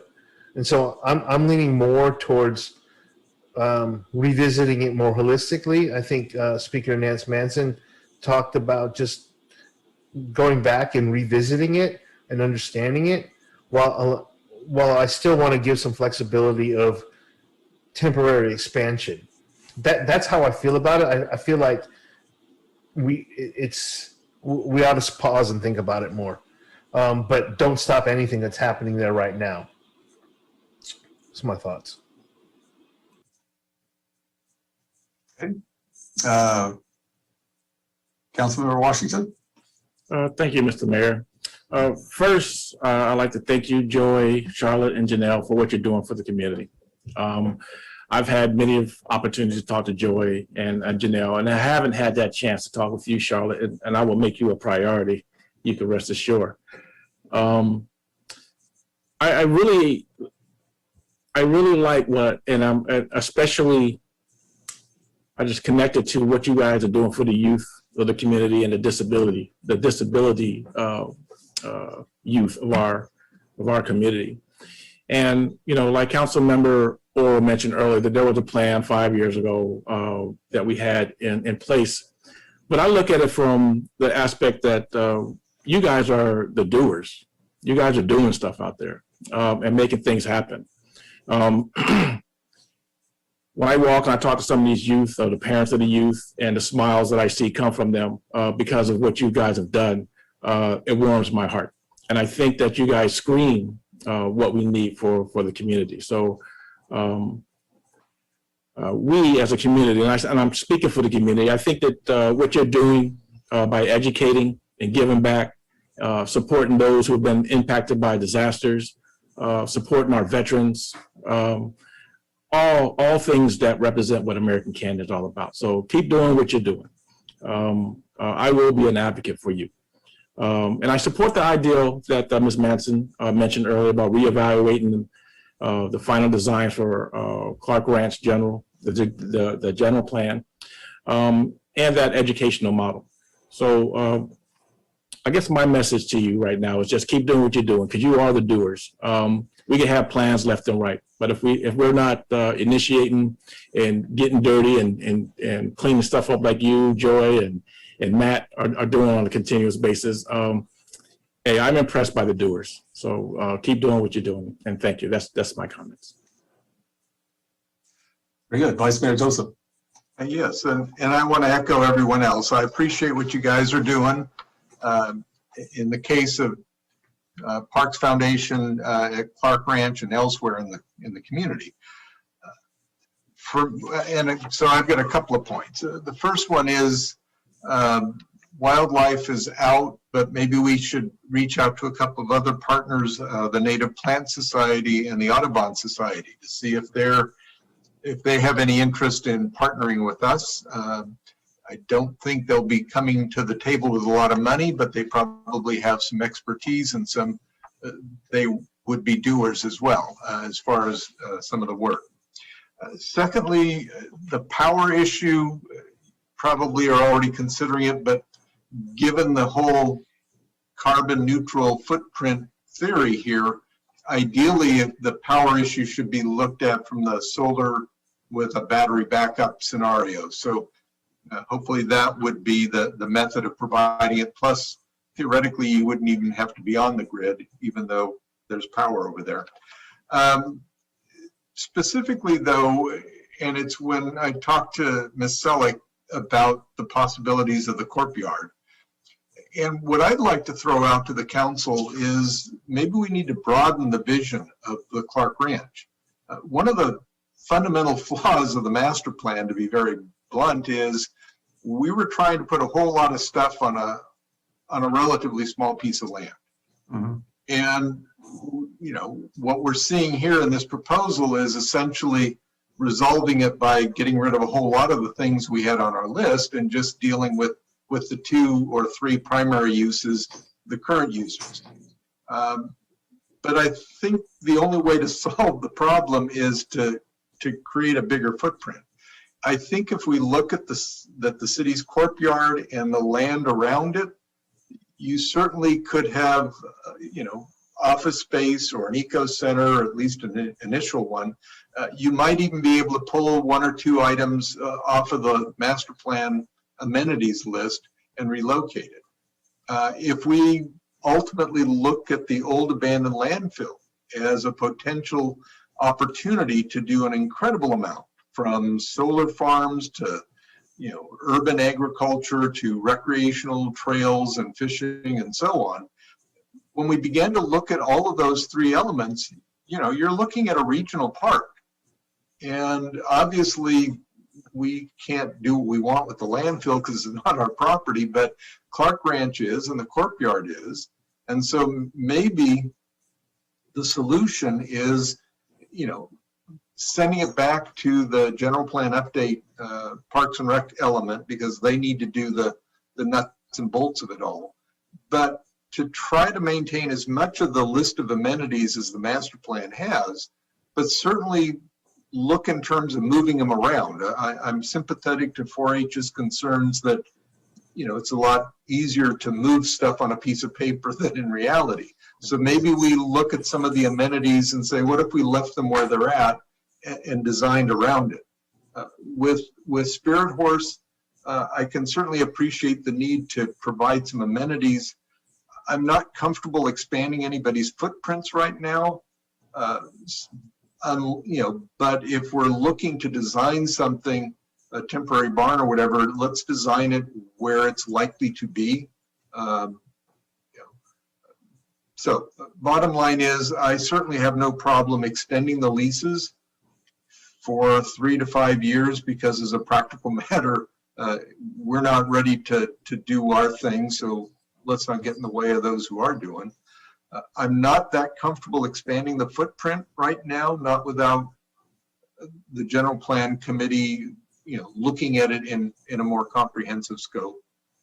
And I would want to encourage the council to think big. Look at this not as Clark Ranch, but as a bigger Napa Bay Regional Park. So those are my comments. Good talk, Vice Mayor. Yes, that's good talk. Councilmember Aladamas. Thank you, Mr. Mayor, and thank you to all of our partners who are here with us this evening. Janelle, I've never done a tour with you, and I would love to do one. I know I owe you a couple of phone calls, and I'm sorry. And Joy, I've never done the 4-H tour either, so I'd love to do that as well. Charlotte, you and I have spoke on multiple occasions, and I've done the Spirit Horse. And actually, my sister learned how to ride a horse through Charlotte at Spirit Horse, and had an amazing experience. I haven't heard anything negative about any one of these organizations. So this is where I'm at. I'm not opposed to any temporary improvements. And I'm not opposed, actually, I'm supportive of temporary improvements, and I'm not opposed to sending it back to the general plan working committee and modifying it. But this is here's where I am right now. When I ran for city council back in 2016, I kept on hearing that the city does a whole lot of planning and planning again and replanning and planning again and planning again, and doesn't actually implement or do anything. And so I'm going to use Councilmember Oral's words. That's where my pause is. I don't want us to keep on planning and never get anything done, to use Vice Mayor Joseph's words.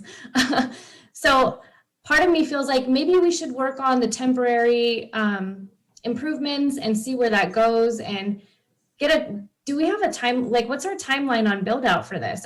Are we just waiting for funding? Like what's the implementation plan here? Because at some point we are going to have to revisit.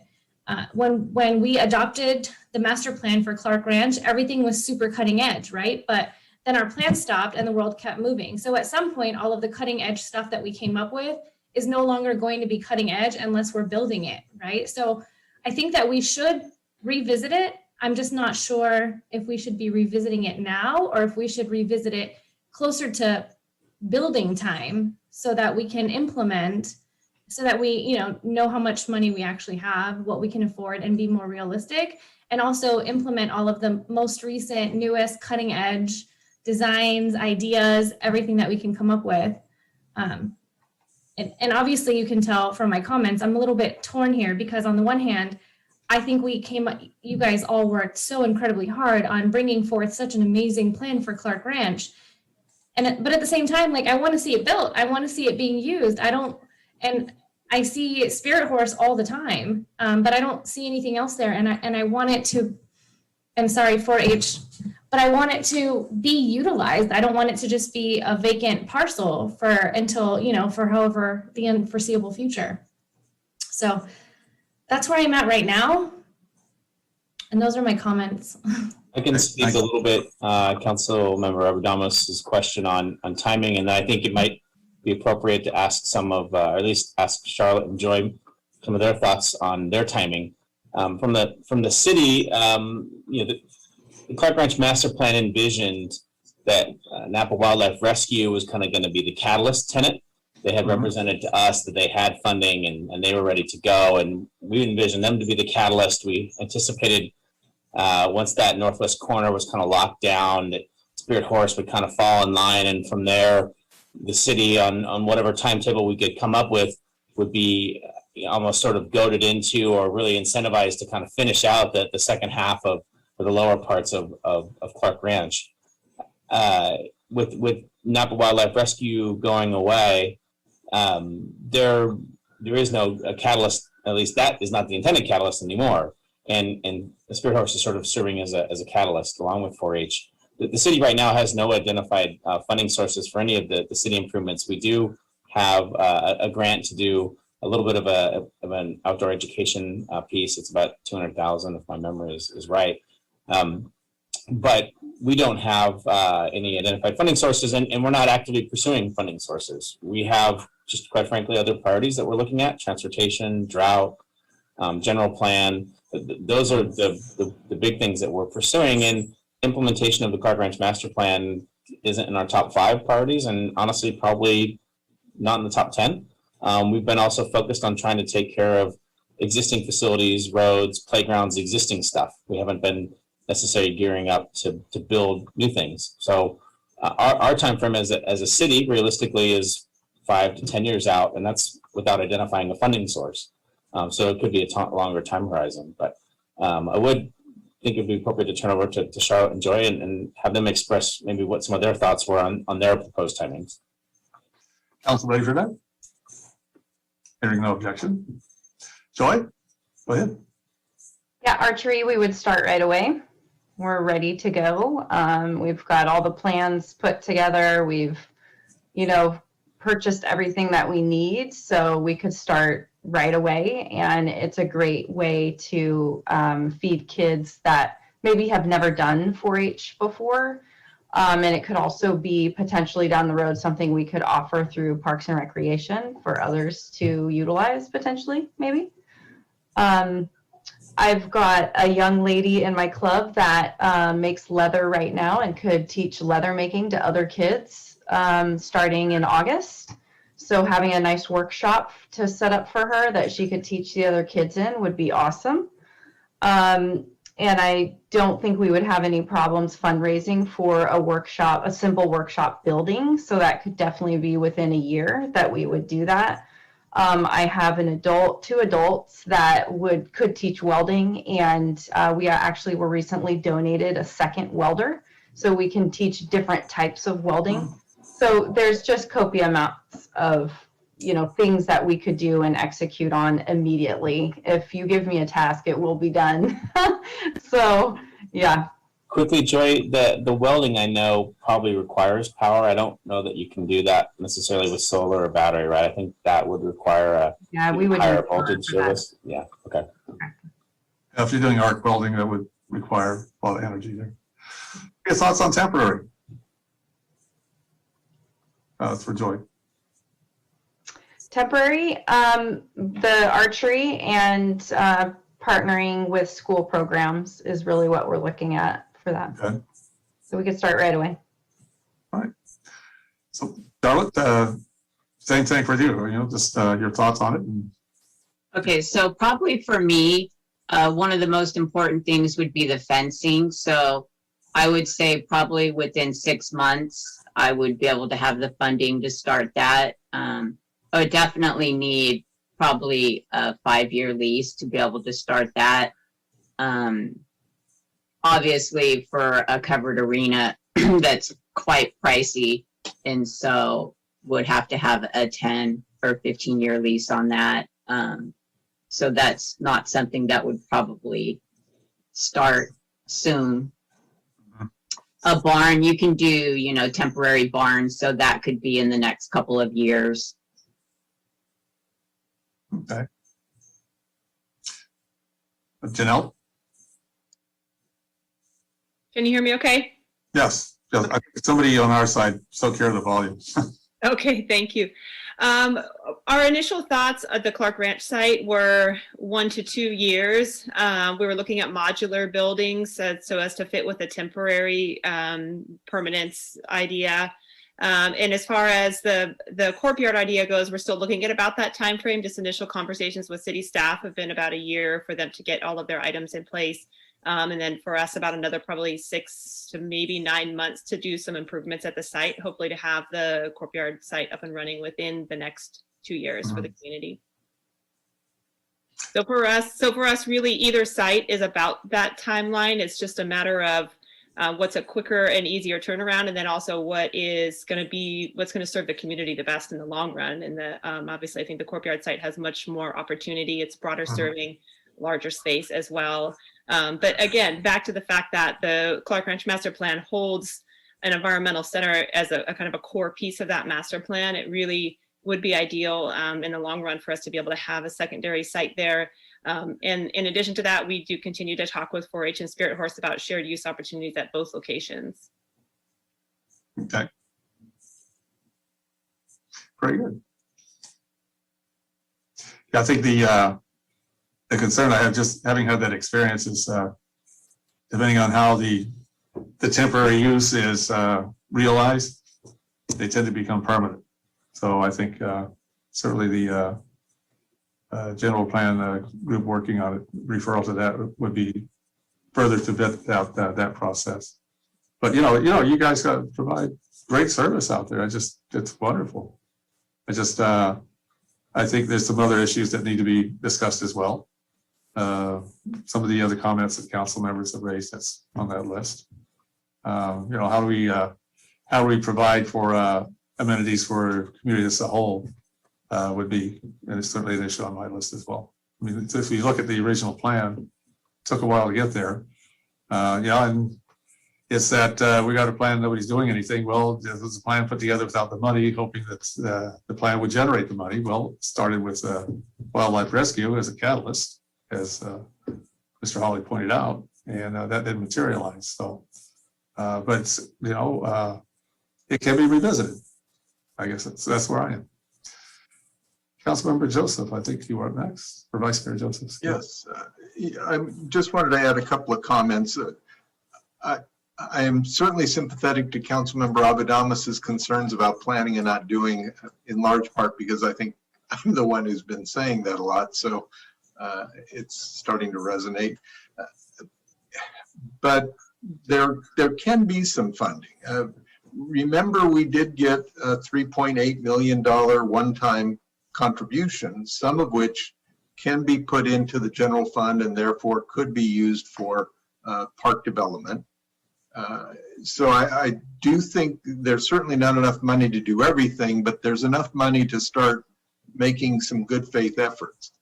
Secondly, I do really believe that we need somebody to kind of look at the amenities and sort everything, through an updated master plan. The general plan, Parks and Rec Committee, I think, is the most appropriate given the timing and the makeup. And then I would also strongly recommend that we look at the courtyard as part of the mix, that it allows us to move some of these amenities off of Clark Ranch over to the courtyard. What does that do in terms of freeing up some space that we can add to Spirit Horse's footprint? And again, trying to figure out how to accommodate 4-H without asking them to relocate. So for me, I think the next step is to have somebody look at the plan, look at the amenities, and move the boxes around to figure out how you can fit it all. Otherwise, we're just going to be in an awkward position of saying, we don't want you to expand because we have this different plan, but we're never going to get to the different plan, so we end up underutilizing the space. I'd like to figure out how we can integrate some of Spirit Horse's concerns and 4-H's concerns by looking at the courtyard and by having somebody, like I said, juggle the list of amenities to see how it can all fit on 25 acres. So that's how I'd like to proceed, and with the understanding that we might have some one-time monies from the federal COVID relief plan. I appreciate your comments, Vice Mayor. Just not necessarily agreeing with you that we never come up with the other plan. That's the nature of planning. Things change. It's a very fluid type of world we live in, and we have to adapt to that. And I think that's what we're having to do this evening, adapt to changes that occur. Councilmember Abadamas. Thank you, Mr. Mayor. At the end of the day, I'm very supportive of Spirit Horse and 4-H remaining part of Clark Ranch. I think it's very important. I think it's an amazing and unique opportunity for our children, our kids. I went to Vintage High and we had a farm at Vintage, and we also had an FFA club, and we had a farm class. I don't think we have a farm at ACHS. I've never seen it, and I've been there several times. I think it's a great component. And what I'm trying to say is, if we're going to go back and reevaluate this master plan, I want what comes back from that is a collaboration between PCS, OSAC, ACCPF, Spirit Horse, and 4-H, and staff with an implementation plan. We approved this a couple of years ago, and we still don't have a timeline or funding for it. And I think I would like somebody to come back with a timeline and funding for Clark Ranch. I understand that we've had a pandemic. I understand that we have other priorities, but I think we should be actively working on this if this is something that we want. Like Councilmember Washington said, you guys are the ones that are doing right now, so please keep doing. You guys are making a use out of this parcel that otherwise would just be laying there. So please keep doing. And my message is to staff as well. I would like staff to be working with OSAC and PCS and ACCPF and all of these entities to come back with an actual implementation plan and figure out some sources of funding, apply for grants. We have we have a few people in Parks and Rec that I can think of that could be applying for grants while Public Works is working on roads and the city manager is dealing with the pandemic and other people are doing other things. So I guess, yes, we can send it back and revisit it through the general plan committee, but I also want staff to come back with an implementation plan and funding ideas. One of the things that's been helpful for me in this conversation is to see how these parts are kind of fitting together. And I actually don't think we're as far away as it kind of seems like. In hearing some of the timelines from some of these partners, and my understanding of what even, for example, the archery might enable. My sense of the archery operation is that it's probably movable, right? That if it's in one spot, it's hay bales and some fencing probably, and if archery needed to move, it's probably not the worst endeavor, but it's also the quickest and ready to go, and probably one of the more exciting activities. So as we kind of really break this into pieces, there might be a way to have 4-H proceed with their archery piece, knowing that where it lands initially may not be the final location, and that probably isn't the end of the world, because that is probably not a big endeavor to move. And in hearing from Spirit Horse, their immediate need is around fencing and security, right? Which is in general, probably a good idea for the property. So, and that's not they want to go fencing tomorrow, but that's a very short-term thing, 6 months, and embedded in that is a desire to have a longer-term lease and to really figure out where they fit in the picture. And so, I think there's a way to proceed forward with a couple of these interim uses that wouldn't be problematic to move, while still trying to figure out how these fit into the bigger picture. And I think if the council can provide some direction going back to this subcommittee, to say, hey, look, we want you to reimagine Clark Ranch. We want you to imagine it in the context of other locations like the courtyard and some other possibilities. And we want you to work specifically with these users in those locations, right? And to the extent that means the central gathering area goes away or is somewhere else, then that's what we want. And to the extent that the dog park goes away or goes someplace else, we want a focus on these users as opposed to some of the elements in there. Or if the council wants to be more open-ended to just say, go and try and figure it out, you could be. But I think having some direction from the council would be helpful, so that we can peel back a little bit of the intensity that's there, because Councilmember Joseph raised, or Vice Mayor Joseph raised it, and you're seeing it play out. This was a very high intensity plan with a cornucopia of uses that are all bundled into the site, and probably they don't all fit. And that's one of the realities there, is they probably don't all fit. But keeping a bigger footprint in mind, right, with the courtyard, some possibilities out towards the wetlands, probably these uses do fit, and probably in an expanded footprint they all fit. So, that it all is kind of how you look at it. So, anyway, those are my thoughts. Sorry. Yeah. So, listen, I think you were hitting on what I was talking about, right? An expansion of the temporary stuff to go from there. The high intensity use, if you look at it now, it's high intensity use. There's hundreds of people going on out there, and they would probably make use of that. Oh, there's a school going across the way.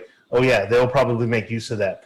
A central gathering place that actually would probably work, right? I'm not going to answer that question tonight. I would love to send it back to the committees and the parties that are involved in it to do and look at that, right? And it's getting late. We shouldn't be answering these questions right now. I think you have the direction from the council to it. But one thing that I will reiterate, first of all, I'd like Mark Joseph's, Vice Mayor Joseph's call for maybe a regional park. Interesting idea. There's probably more funding around there, laying around for something like that. And I also like the implementation plan of this whole thing that Councilman Rabadamos talked about. Is there money that we could apply towards this to kickstart electricity maybe, or even a permanent bathroom of the $3 million that we got? I mean, you could throw in $100,000 for that. But I'd even consider, with interest rates still being low, is there a long-term loan that we could take out to help fund this over the long term? Because there's going to be an immediate benefit for it. That's how we use these loans. I mean, we're going to come up soon on paying off some debt on certain parts of our budget, but like, you know, can we take out some money to kickstart this a little bit? And you know, those ideas have never come to us, right? It's like, oh, we put together this whole plan and we just shelved it and let it collect dust. I would expect staff to begin like, hey, here's what we can do to do this. And then we've seen this work out of, you know, Public Works a little bit with Felix. Hey, oh, we're going to move the corporation yard. Let's think creatively and do this. I'm not hearing that from coming out of Parks and Rec of creatively how to attack and implement something. And we're just letting this sit with dust for a while. That's my comments. I don't want to belabor it too long, but it's temporary. What can we do right now? You know, come back to the direction is clear. Like we have to reimagine this a little bit, and it needs more discussion within stakeholders throughout the community. Well, moving forward then, I think sound like we're coming to a recommendation direct for staff. So if I'm hearing it right, temporary use, look at the extending the leases, right? Go back to general plan, Park and Rec committee for revisiting this, including the courtyard in that process. I think is somehow probably down the road, but should be included in terms of the conversation. I think there's general support from the councils. I'm hearing it I haven't heard any real objection to having 4-H and Spirit Horse there and American Canyon Community and Parks Foundation involved with this process. So I think that have I missed anything? Mr. Mayor, if I may add a couple other nuances that the city manager noted, that we kind of moved the parts on the master plan, and there may be some elements that aren't as critical as others, so that when we come back, maybe Spirit Horse and 4-H have a bigger footprint now that wildlife is out of the equation. But to give the committee some direction that says you can expand some of those pieces and drop some of those pieces in the exercise to try to figure out what I would expect that to be part of the process. Yes. Okay. I just wanted to make sure that the committee knew that was an option. I think I captured that from a comment to the council. Yeah. But yeah, you know, right now it's a huge empty lot full of brush.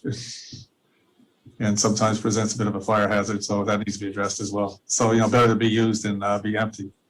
But I just would, there was a lot of interest from community in terms of what they wanted in terms of amenities. How do we address that?